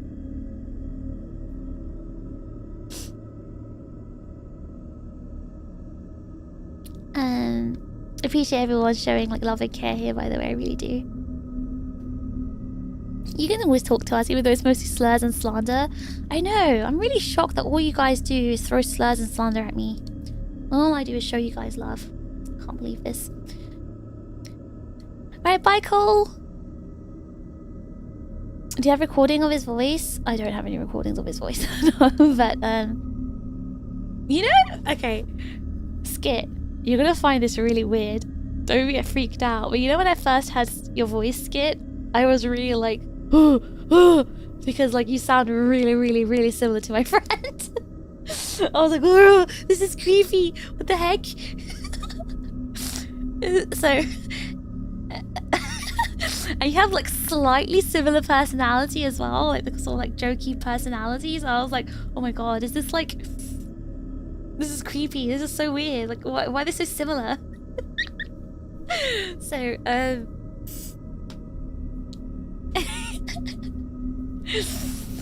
just don't remember my friend's voice though. Like the way he speaks as well.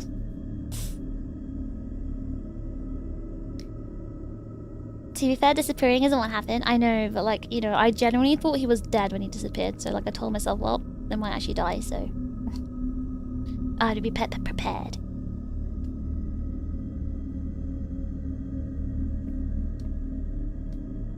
I thought you were gonna say you had incriminating clips of me. I don't think I don't need incriminating clips of you. I think Mr. 5 has them all.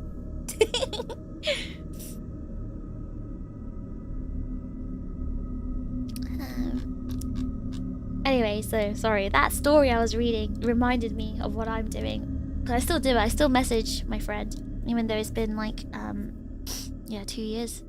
Well, it's gonna be 3 years. Alright. We still have time for more scary stories. We're not finished here yet. Guys, we've got more scary stories. Alright, maybe we've got time for one more. So I'm gonna quickly look at which story I should read.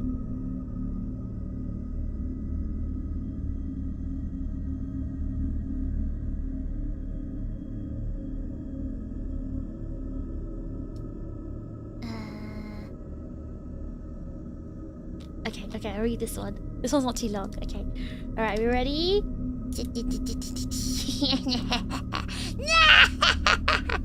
Wait, do ghosts say no? Isn't that a witch? Alright, give me a second.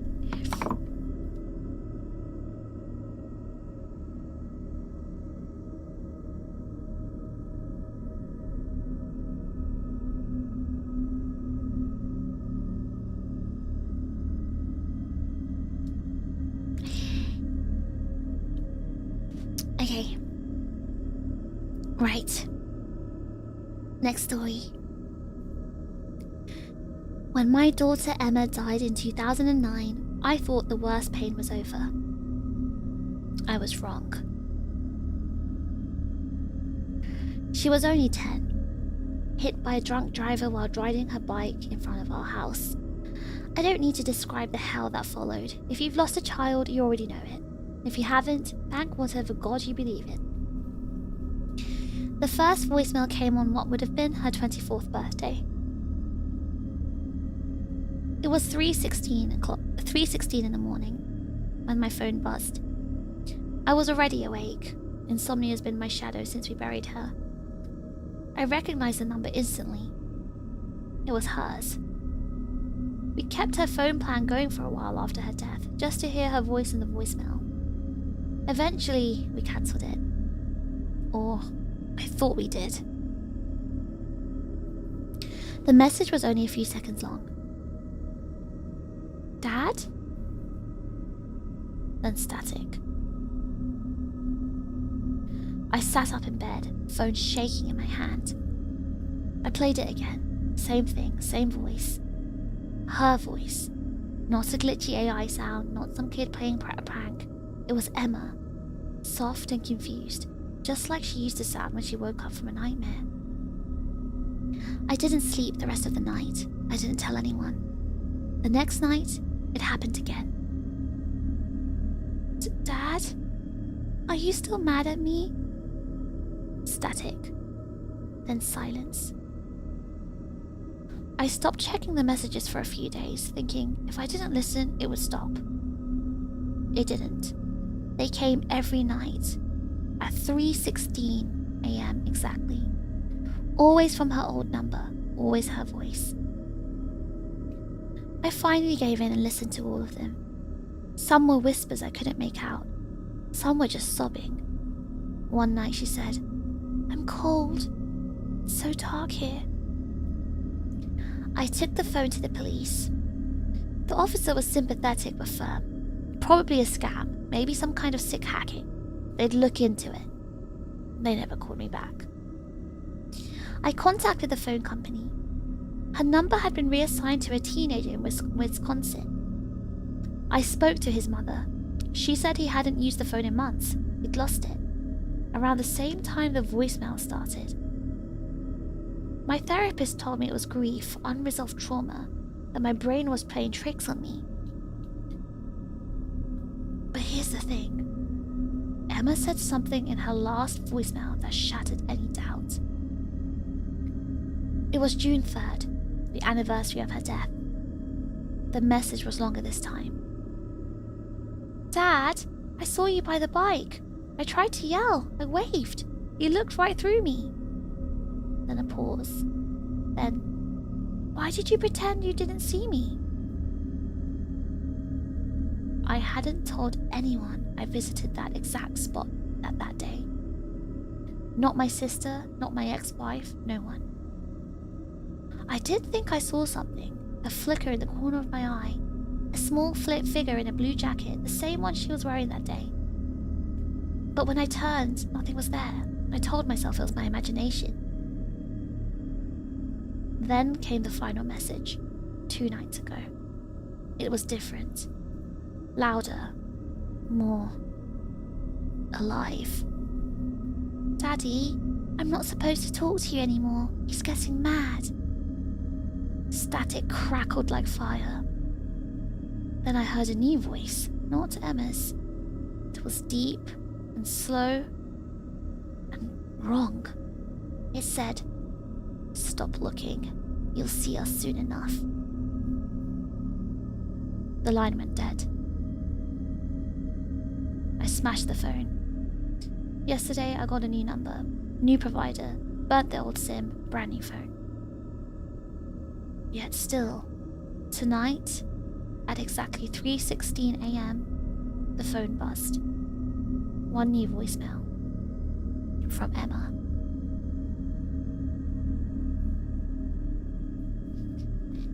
How was that? How many spook levels did you rate that?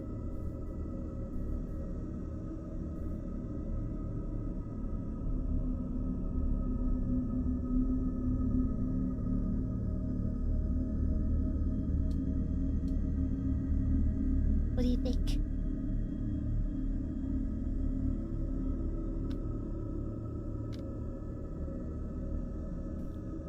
Four out of 5?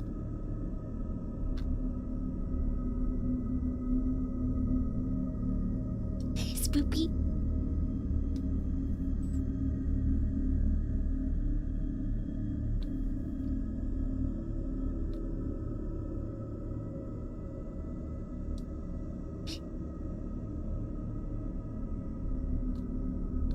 Okay, I'll have another story for you. Another spooky story. Okay, I have 2 more spooky stories.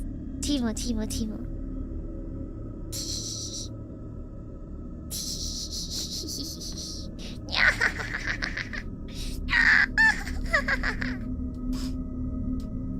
Okay.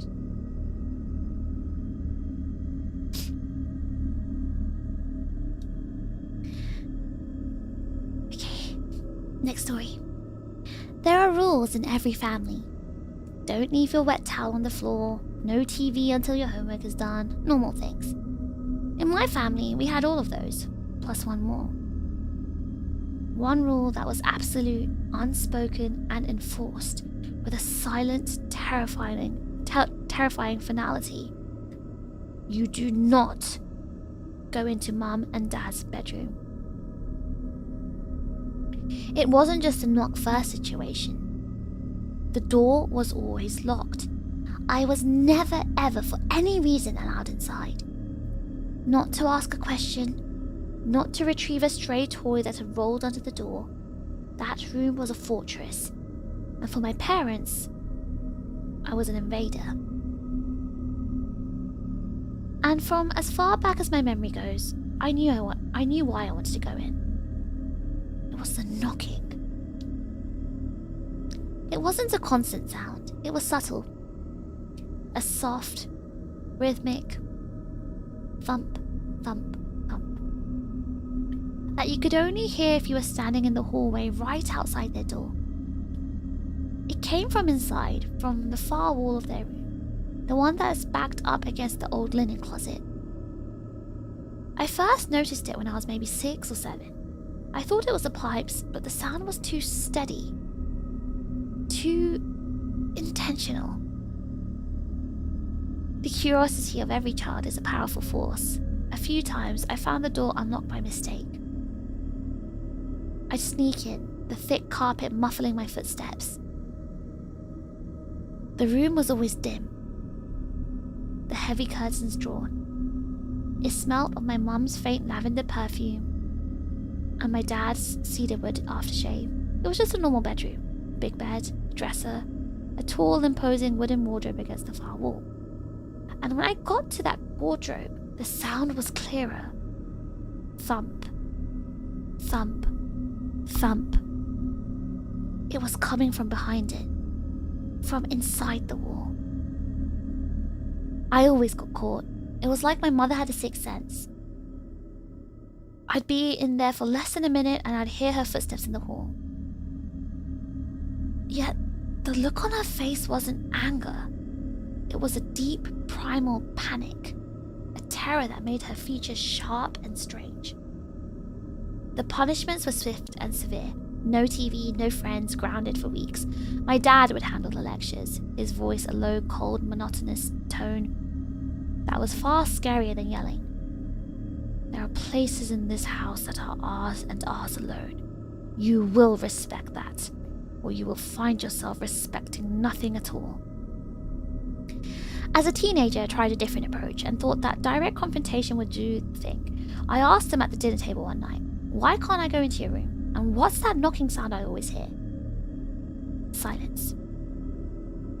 The clinking of cutlery on plates stopped. My dad slowly put his fork down and leveled a gaze at me that was as hard and cold as granite. My mum just stared at her plate, her knuckles white where she gripped her knife. "There is no knocking sound," my dad said, his voice dangerously quiet, "and you will drop this. This is the last time we will ever speak of it. If you mention it again, or if I find out you have tried to enter our room again, the consequences will be something you cannot even begin to imagine. Am I understood?" I understood. I dropped it, but I never forgot. My mother's behavior only deepened the mystery. She was a good mum, loving in her own distant way. She went to work, she cooked, she cleaned, but any free time she had, she spent in that room. She'd disappear behind that locked door hours on end. Sometimes I'd press my ear to the door and just listen. I never heard a TV or music, just profound, heavy silence. Occasionally punctuated by her soft humming, a tune with no melody, or the faint sounds of her whispering to someone who never whispered back. Now I'm 21. I've saved up enough from my part-time job to finally get my own place, a tiny apartment across town. I'm leaving. And a single overwhelming thought that has dominated my mind for weeks. It's now or never. I can't leave this house without knowing. This secret has been a silent third parent to me my entire life. A ghost at every family dinner, a shadow in every hallway. I have to cast a light on it before I go. I told my dad I was ready to move out. He was relieved. That's the only word for it. There was no sadness, just a wary sense of relief. He and my mum wished me luck, told me they were proud. I asked him one last time, my voice trembling slightly. Dad, before I go, please, just tell me what's in the room. His face hardened instantly. The mask of a proud father fell away, revealing the cold, stern guardian of the secret. Your new life begins when you walk out that door, he said. What's in this house is part of your old one. You will leave it behind. Do you understand me? You will leave it all behind. That was his final answer. And it was my final motivation. I spent my last nights packing my bags, a hollow feeling in my chest. The next morning, I watched from my bedroom window as their cars pulled out from the driveway, one after another, on their way to work. The house was finally mine. My heart was a frantic bird in my ribs. I walked to the kitchen, to the old ceramic cookie jar shaped like a smiling pig. It was where they always kept the spare keys. I reached around inside, my fingers closing around a single cold brass key, the key to their room. I stood before their door, the key trembling in my hand. It slid into the lock with a well-oiled click. I turned it, pushed the door open, and stepped inside. The room was exactly as I remembered it. Dim, still smelling of lavender and cedar. The big, dark wardrobe stood like a monolith against the far wall. And as I crept closer, I heard it, clearer than ever before. Thump, thump, thump. It was a slow, weak, but steady rhythm. The sound of flesh on wood. I knelt down, pressing my ear against the cold plaster of the wall, right beside the wardrobe. The sound was there, on the other side. My own breathing was loud in my ears. I don't know why I did it. Maybe I just needed to prove to myself that I wasn't insane. I spoke to the wall, my voice a choked whisper. Hello? Is someone there? The knocking stopped. The silence that followed was so absolute, it felt like a pressure against my eardrums. I waited. Nothing. I was about to stand up to write it off as the house settling when a sound came back through the wall. It was faint. It was a voice. A dry, rasping sound. A feminine voice, stretched and thin, like a recording playing on dying batteries. It spoke in broken, staggered syllables. Kill me. I jerked back as if I'd been burned. I scrambled away from the wall, my mind refusing to process the words. Kill me? I must have misheard. It had to be something else. But the voice came again, a little stronger this time, a desperate, scratching plea. Kill Help me, please. This was real. There was someone in the wall, a prisoner. My mind went to a dark place, thinking my parents were monsters, that they had locked someone away. I looked at the wardrobe. It wasn't just against the wall, it was clearly deliberately blocking something. My system was flooded with adrenaline. I grabbed the sides of the heavy wardrobe and pulled. It was old, solid wood, and it barely budged. I grunted, dug my heels in, and pulled with every ounce of my strength I had, my muscles screaming in protest.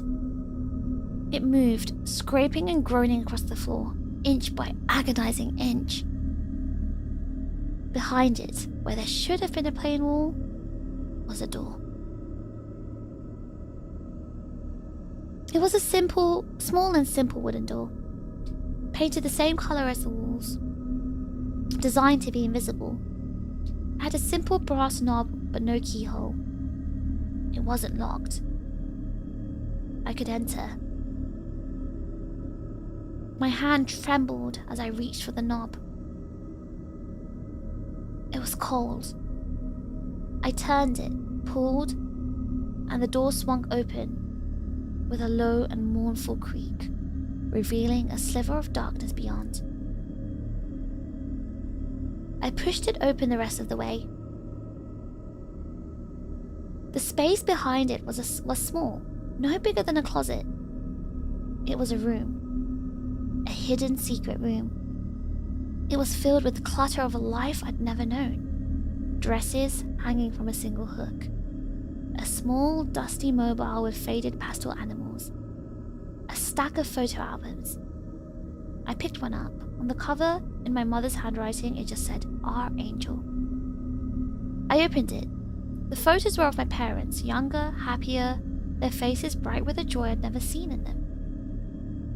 And in their arms, they were holding a baby with a wisp of dark hair and my father's eyes.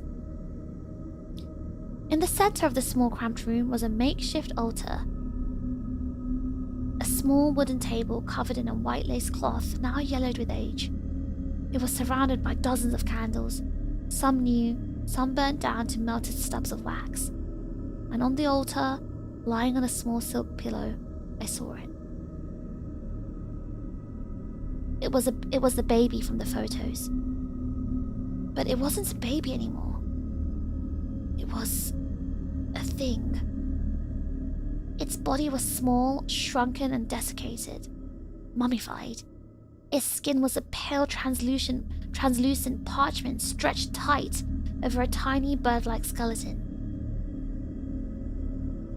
Its eyes were closed.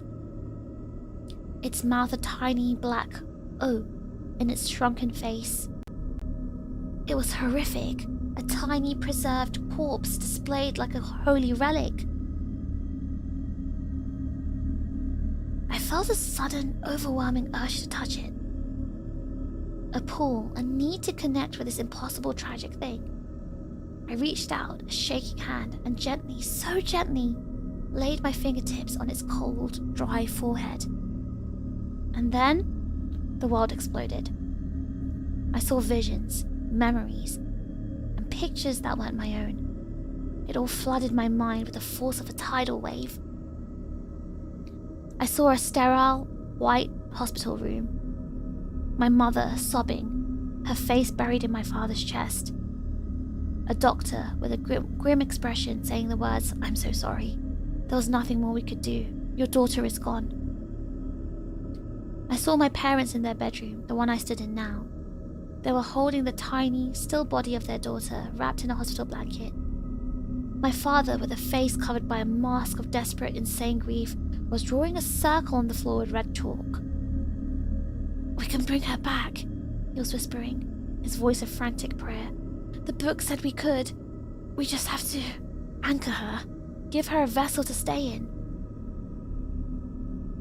I saw them place the tiny body in the center of the circle, on the altar. I saw them kneeling, chanting words from a language that made my teeth ache. I saw the candles flicker and die, and a coldness fill the room as the tiny body on the altar twitched. Just once. And then, I felt her. Her spirit. Trapped. Snatched back from the peace of oblivion and slammed back into her dead, decaying shell. I felt her confusion, her terror, her unending, eternal suffering. A conscious mind, growing, learning, trapped in an inert, unchanging prison of flesh, unable to move, unable to speak, able to do nothing but feel the slow passage of decades and knock, knock, knock on the silent wall of the bedroom. And through it all, I heard her voice as a clear, soul-shattering scream inside my own head. Please, kill me! I ripped my hand away, stumbling back, a strangled sob tearing from my throat. I finally understood. My parents weren't monsters, not in the way that I thought. They were just broken, drowned in a grief so profound they had committed an atrocity to try and escape it. They hadn't imprisoned a stranger. They had imprisoned their own daughter, my sister. I knew what I had to do. There was no other choice. I grabbed an old soft blanket from the foot of their bed, returned to the hidden room, and carefully wrapped the tiny, mummified body. It was light as a bundle of dry leaves. I put it in my duffel bag on top of my clothes. I took one last look at the sad, terrible little room, and then I walked out. I didn't close the hidden door. I didn't move the wardrobe back. I wanted them to know. I left the key on the kitchen table, walked out the front door, and never looked back. The drive was a blur. The visions didn't stop. I felt her gratitude, a wave of pure, beautiful relief, but it was tangled with the agony of her long imprisonment. I felt her pain, her loneliness, her terror, and I felt my parents' grief, a crushing, unending weight. I drove for hours until the city was a distant memory, until I was on a lonely road surrounded by nothing but fields and rust. I found what I was looking for. A desolate, abandoned scrapyard. There, amongst the mountains of rusted metal and broken beams, I built a small pyre. I unwrapped my sister's body one last time, whispered an apology for my parents, my own ignorance, for her entire stolen life. I laid her on the pyre, doused it in lighter fluid, and with a flick of a match, I set her free. I watched as the flames consumed her. As her tiny, earthly prison turned to ash, I cried. I cried for the sister I never knew. I cried for the parents I could never go back to. I cried because I had done the most merciful thing I could imagine, and it was also the most monstrous. They'll come home. They'll see the open door. They'll know what I've done. They will hate me. They will despise me for taking away the one thing they had left of her, even if it was a perversion of her memory. I freed my sister, but I destroyed my family. And I don't know how I'm supposed to live with that.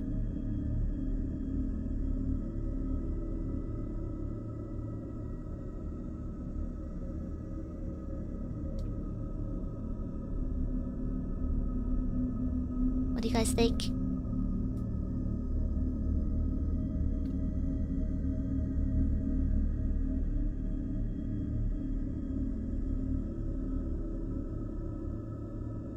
Scary?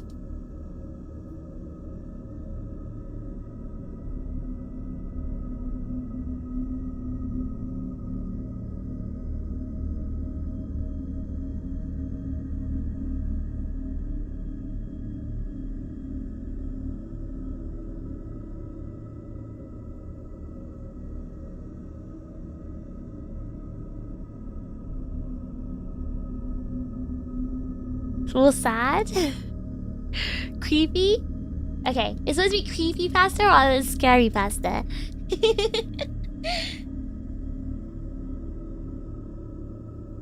I think that was a good one. It was written very creepily.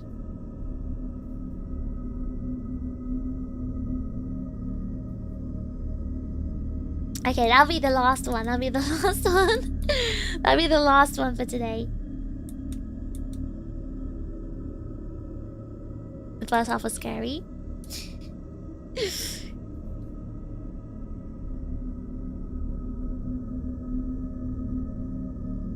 The wind is so scary right now. Why is the wind be sounding so scary at this time?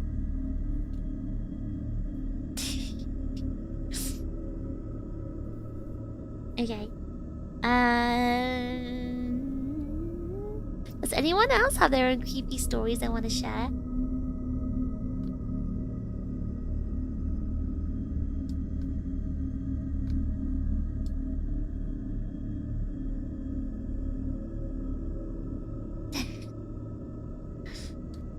The wind is trying to help with the vibe? Now I feel like I heard a sound from my kitchen. Which is weird because I'm not even in my kitchen. Why am I hearing sounds in my head? Guys, I think I'm having hallucinations again. This is the worst part of being a ghost. The hallucinations don't escape you.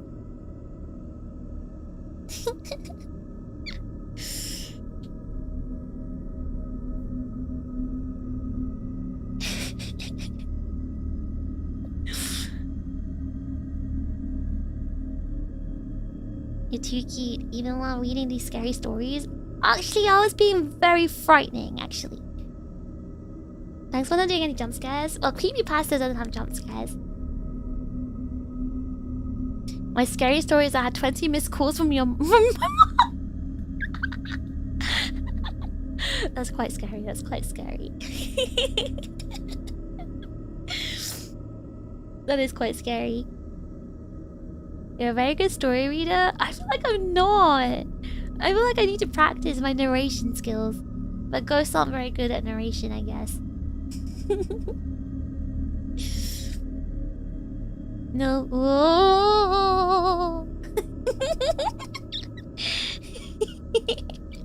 Alright, okay, you want me to see?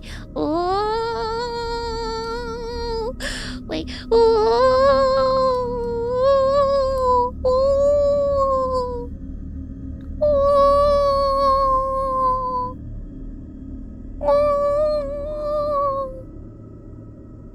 You ever see the Reddit story about the guy who had someone break into his flat and write post-it notes to him? Comments helped him figure out who's getting carbon monoxide poisoning. I remember that one! I actually remember that story.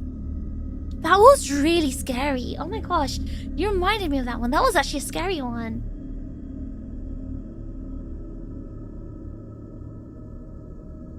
I think the scariest actual thing a few times I've gotten was sleep paralysis. Yeah, I've never had sleep paralysis. So I don't know how that feels. You really need sound effects like that?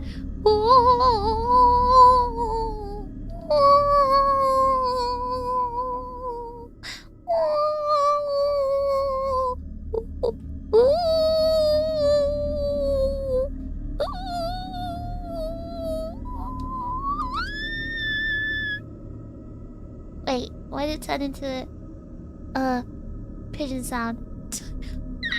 Wait, no. Seagull sound.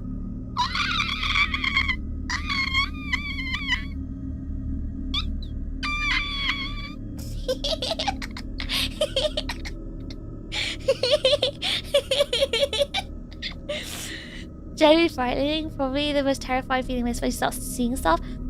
But why? It's basically your psychology, though. You're seeing things because you're feeling. It's not real though what you're seeing. So as long as you tell yourself that you're not seeing anything real, it's okay.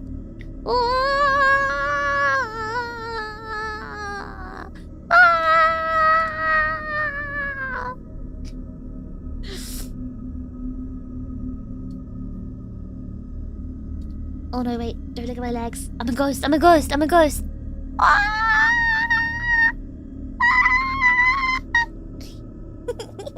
I'm a ghost of the Christmas past. No, ghost of the Halloween past.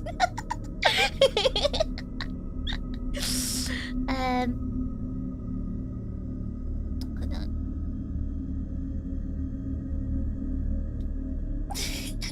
I'm a ghost of the tax evasion past.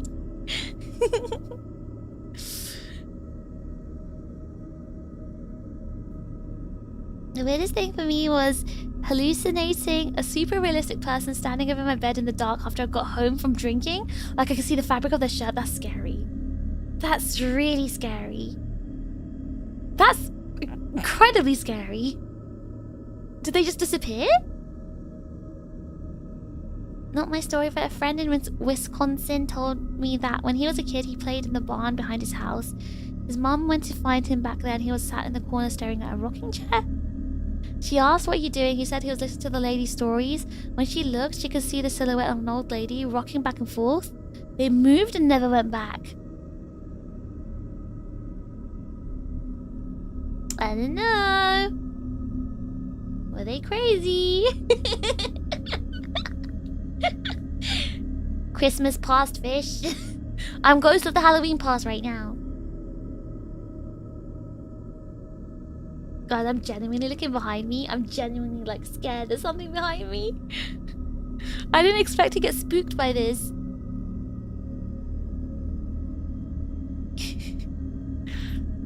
My sleep paralysis hallucinations were very vivid. What else did you see, Matt? What were you seeing, huh? What were you seeing? Who were you seeing? Hmm? Who were you seeing? Tell us all about it, Matt. Who were you seeing? Was it a sexy lady? I got sleep paralysis often at a certain period, especially at workplace rest area. I heard a random but unclear voices from the neighboring wall, even the window area while I was taking lunch naps. Is that... I mean, were they real voices?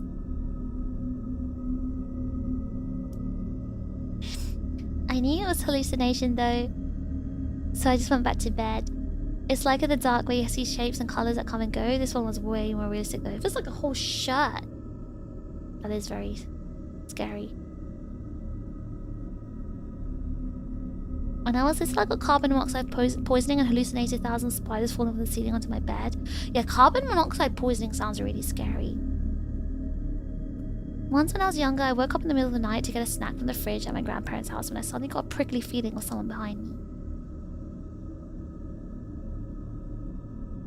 Well, was there someone behind you? Was there someone there? You saw a shadowy figure taller than the door and you ran back to the bed. What if it's me?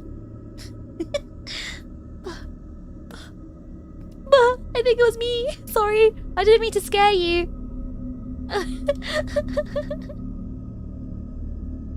didn't mean to scare you, I'm sorry. That's me. I'm taller than the door.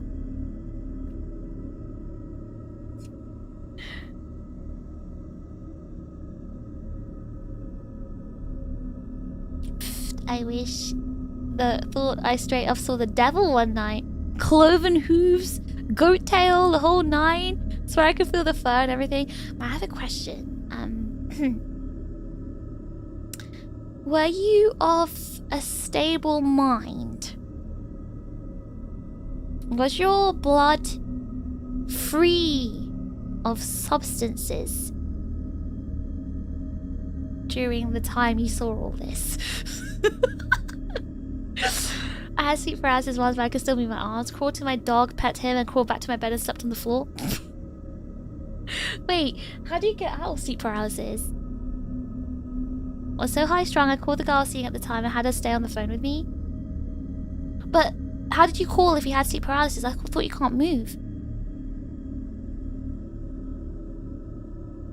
What did she make of it, Matt? Doesn't matter what she thought of it. Her job is to like be there on the phone with you, right? Actually, yeah, I was bone sober during that time. Not even on any medications. Medications can cause that as well.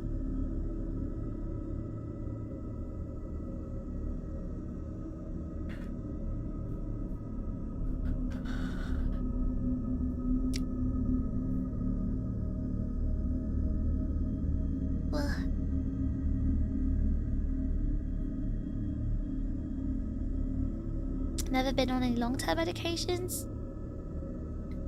Yeah, some medications like ones for like anxiety or depression, and like some of those ones, depending on the type, they can affect your mental state, and you can get really, really vivid nightmares and dreams from it as well.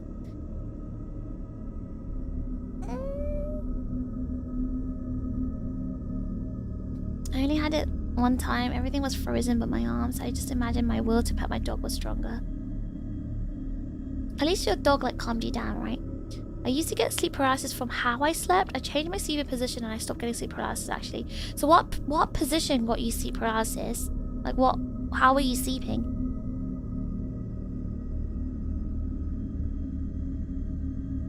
You guys are creeping me out now. I'm a ghost so I can't sleep. A really legit ghost so I can't sleep. But like now I'm feeling like kind of freaked out. This is kind of bad. I should have done this in the morning. I should have done this in the morning, but I had to do it at night. I had to find a real graveyard at night to make this effective. I don't know if it was a good idea now. I'm here at the graveyard at 3 AM. I don't think it was a good idea.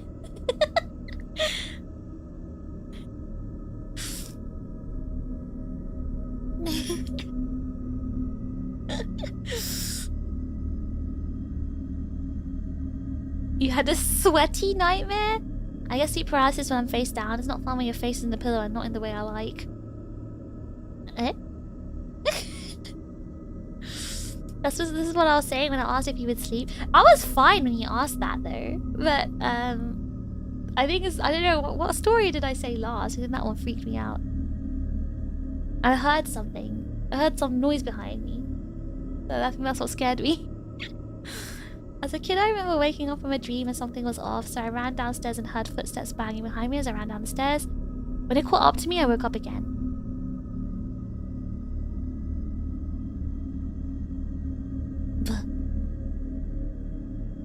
Dream within a dream, Inception.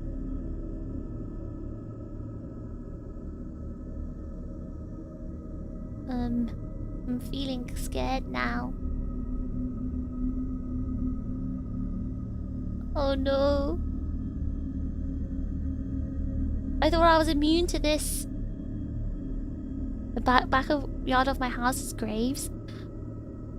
When I used to live in Cambridge. Before I was born actually, it was when Fishbro was born. My parents' first house was right next to a graveyard. Like literally next door to a graveyard.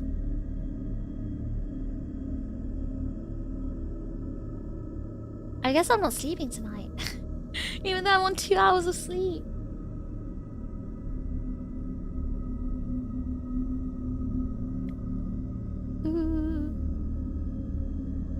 Graveyards actually say I really like graveyards. I go to them for fun. Not the ones in Japan, they're kind of boring, but the ones in the UK are really fun. I want to go to the American ones too.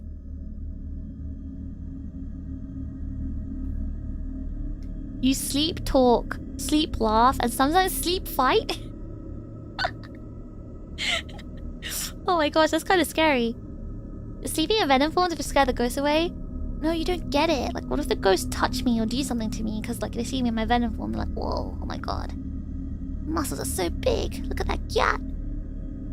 I can't allow them to touch me.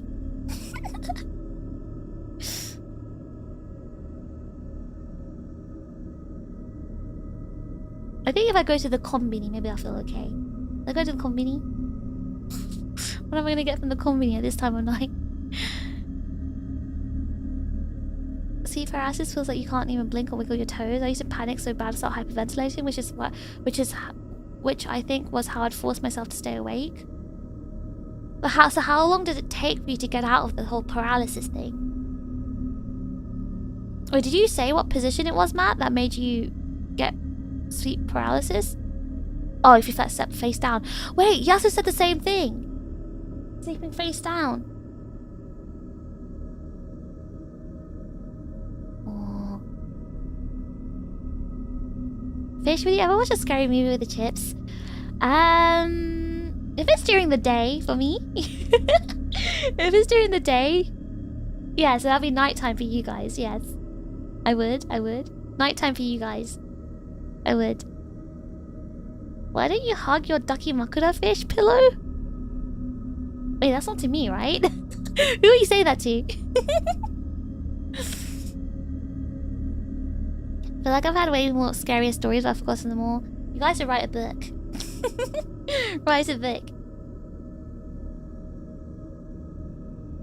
You'll have all the chips with you. A nighttime viewing should be fine. No. A nighttime viewing for you guys will be fine. I'll watch it during morning time for me. You watch it during the night. Even if you guys are with me, You're not physically here, are you? Oh, no clue. Would just realize it was happening, stop panicking, and would try to force my fingers to move so I could wake up. Oh, so it's like literally your will of trying to move. I think I've experienced that before, by the way. Once in my life. I woke up before my dream ended. As in, like, I think I was dreaming. I was in some sort of deep sleep. But my brain woke up before... I don't know how to explain this. But I felt like I became conscious and... I tried to move my body, but I couldn't. And I was really confused. That was like the first time I experienced it. But I didn't feel like, you know, something was watching me or blah, blah, blah. Like, I just felt like I couldn't move. Like, my brain wasn't responding to my body wasn't responding to my brain. And that was a very odd feeling because, you know, how do we move in, like, right now, when we walk, when we move our arms or whatever, we don't think about it, we just do it. But I guess we're commanding our body to do it, right? We have the thought that I need to move my arm. I want to clap my hands. And we can, our muscles are doing it because, yeah, we're using our brains to, like, you know, tell our bodies to do it, right? But, like, so it feels really weird when, like, your brain is telling your body to do something, or like you're intending to do something and you can't move. It feels so odd. It's a very, very weird feeling.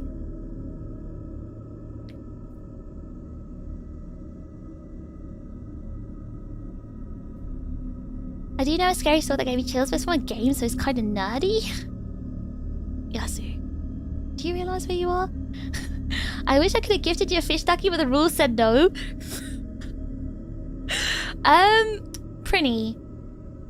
Prinny. I'm incredibly happy you just... okay, no, Prinny, no. No. Do not. I'm so glad you didn't. I do not want a fish ducky. Unless you're talking to... Were you talking to me, right? Did you mean to me? Are you talking to someone else? Oh my gosh. Then again, I've had way more stories IRL outside of night. Yeah, you kind of attract trouble, Flapjack.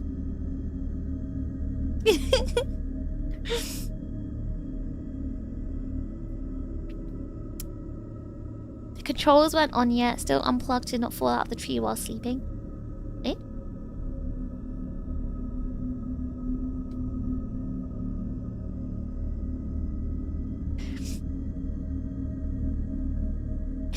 It was to me. There's no way I would have actually thrown it back at you. I would have actually thrown it at your face. There is no way I would ever accept a fish dakimakura. What the hell? Why would I accept a dakimakura of myself? Put a giant red panda on it. Maybe I'll accept it. A red panda laying down. Yeah, maybe I'll accept it. Me? Me on me? Oh, me on dakimakura? No. No. Absolutely not. Absolutely not. A chip dakimakura? Should I draw one? Talking about sleep paralysis, it's like the controller being unplugged. I'm guessing to keep the body still while sleeping for evolution reasons. Oh, yeah.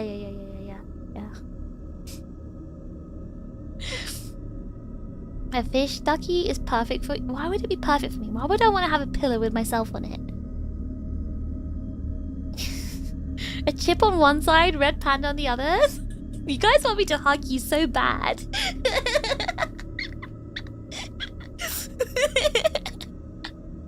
What if I keep the chip side always hidden?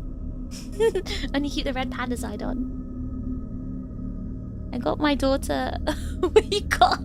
You got your daughter a daki for Christmas. She unwrapped it in front of the whole family. It was hilarious. Practice self-love and self-appreciation. Hey, I'm humble. Don't forget that. I'm a humble ghost. A humble ghost who always practices self-appreciation. I love myself so much. I think I'm the best. Who better to have on a pillow than the most perfect streamer and Lambo haver ever? What is this glaze? What is this glaze? No, there's no self-cest going on in here. Thank you very much. Maybe instead of one chip, it's like a bunch of chips in the inside of a bag. It could be like fish and chips. A packet of fish and chips. Like actual food.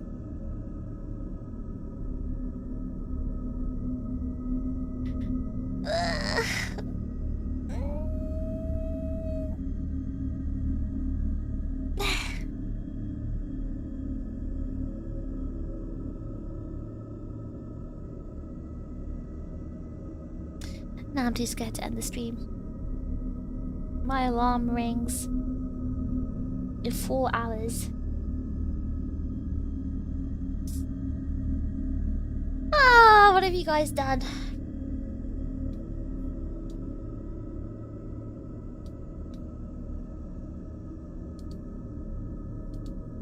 Oh! Oh! I'm looking at Discord. Dark Flames merch arrived. The fish merch is here.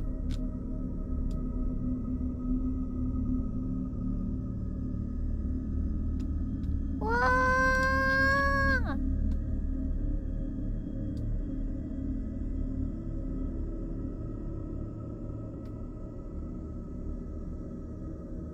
Have you watched silly videos on YouTube? I think I'll just walk around my flat, just make sure everything's fine, and then I'll be fine. I'm not scared of the paranormal.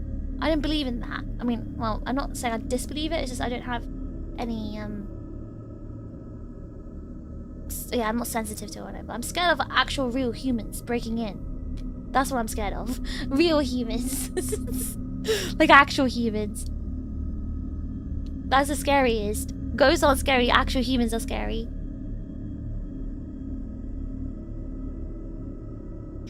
Is everyone's merch on the way? Yay! Yay!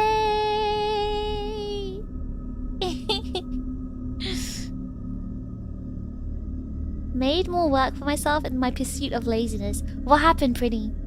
Why does that sound like me? Wait, why does that sound like something I would say? Why does that sound like my life?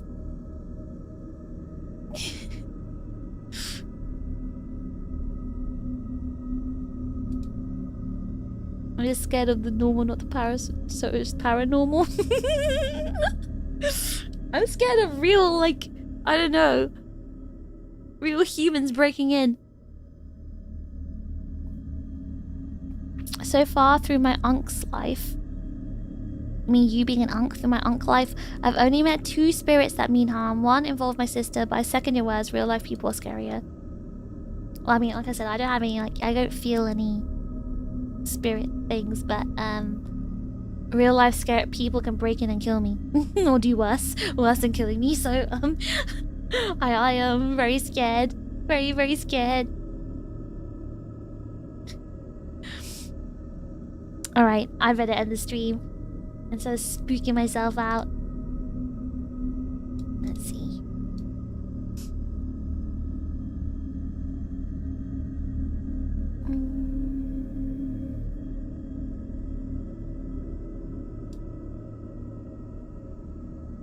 I want it that way. Tell me why. Ain't nothing but a heartache. Tell me why. Ain't nothing but a mistake. Tell me why. I never wanna hear you say. God, I think I should be a singer. I think I should go to, like, I think I need a big stage. I deserve it. I want it that way. You are nya nya nya nya nya nya meow nya nya meow. Hold on. And what am I gonna rate it to?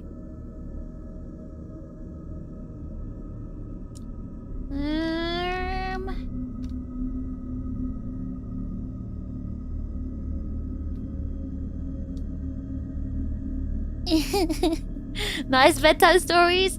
Go to bed, Mo. Why are you awake? You could join the Unks on stage, the Unk Street Boys. Alright, I'm gonna raid into Vivi. She's playing Apex. Maybe I should play Apex. No, I shouldn't. I should not play Apex right now. That's such a bad idea. Maybe I should prepare for the rest of my streams this week. Maybe that's what I should do. Utilize this time if I'm gonna stay awake. Alright. Thank you so much for joining me in this graveyard tonight. Appreciate it, appreciate it. You want to take pictures of the spooky ghost? Ooh, I'm giving you the chance right now. Ooh, ooh, ooh. It's your last chance to take pictures of the spooky ghost. Ooh, ooh,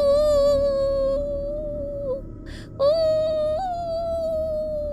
ooh.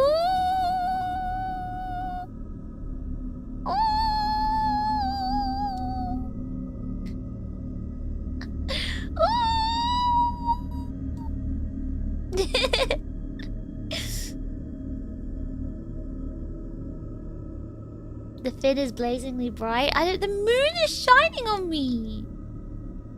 The moon is shining.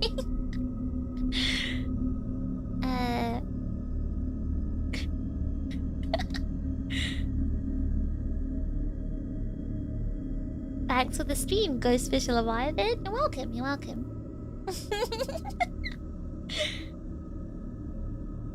The moon sure is pretty tonight. Suki wa kirei desu ne. Who you trying to riz? Who you trying to riz, Drake?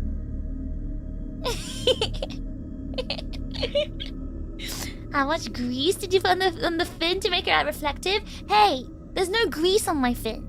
My fin is not made of hair, so it's just naturally reflective.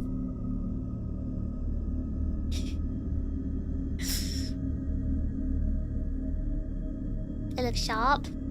It is sharp. Alright, guys, I'm gonna go. Okay, it's time to finish this. Spoopy trigger!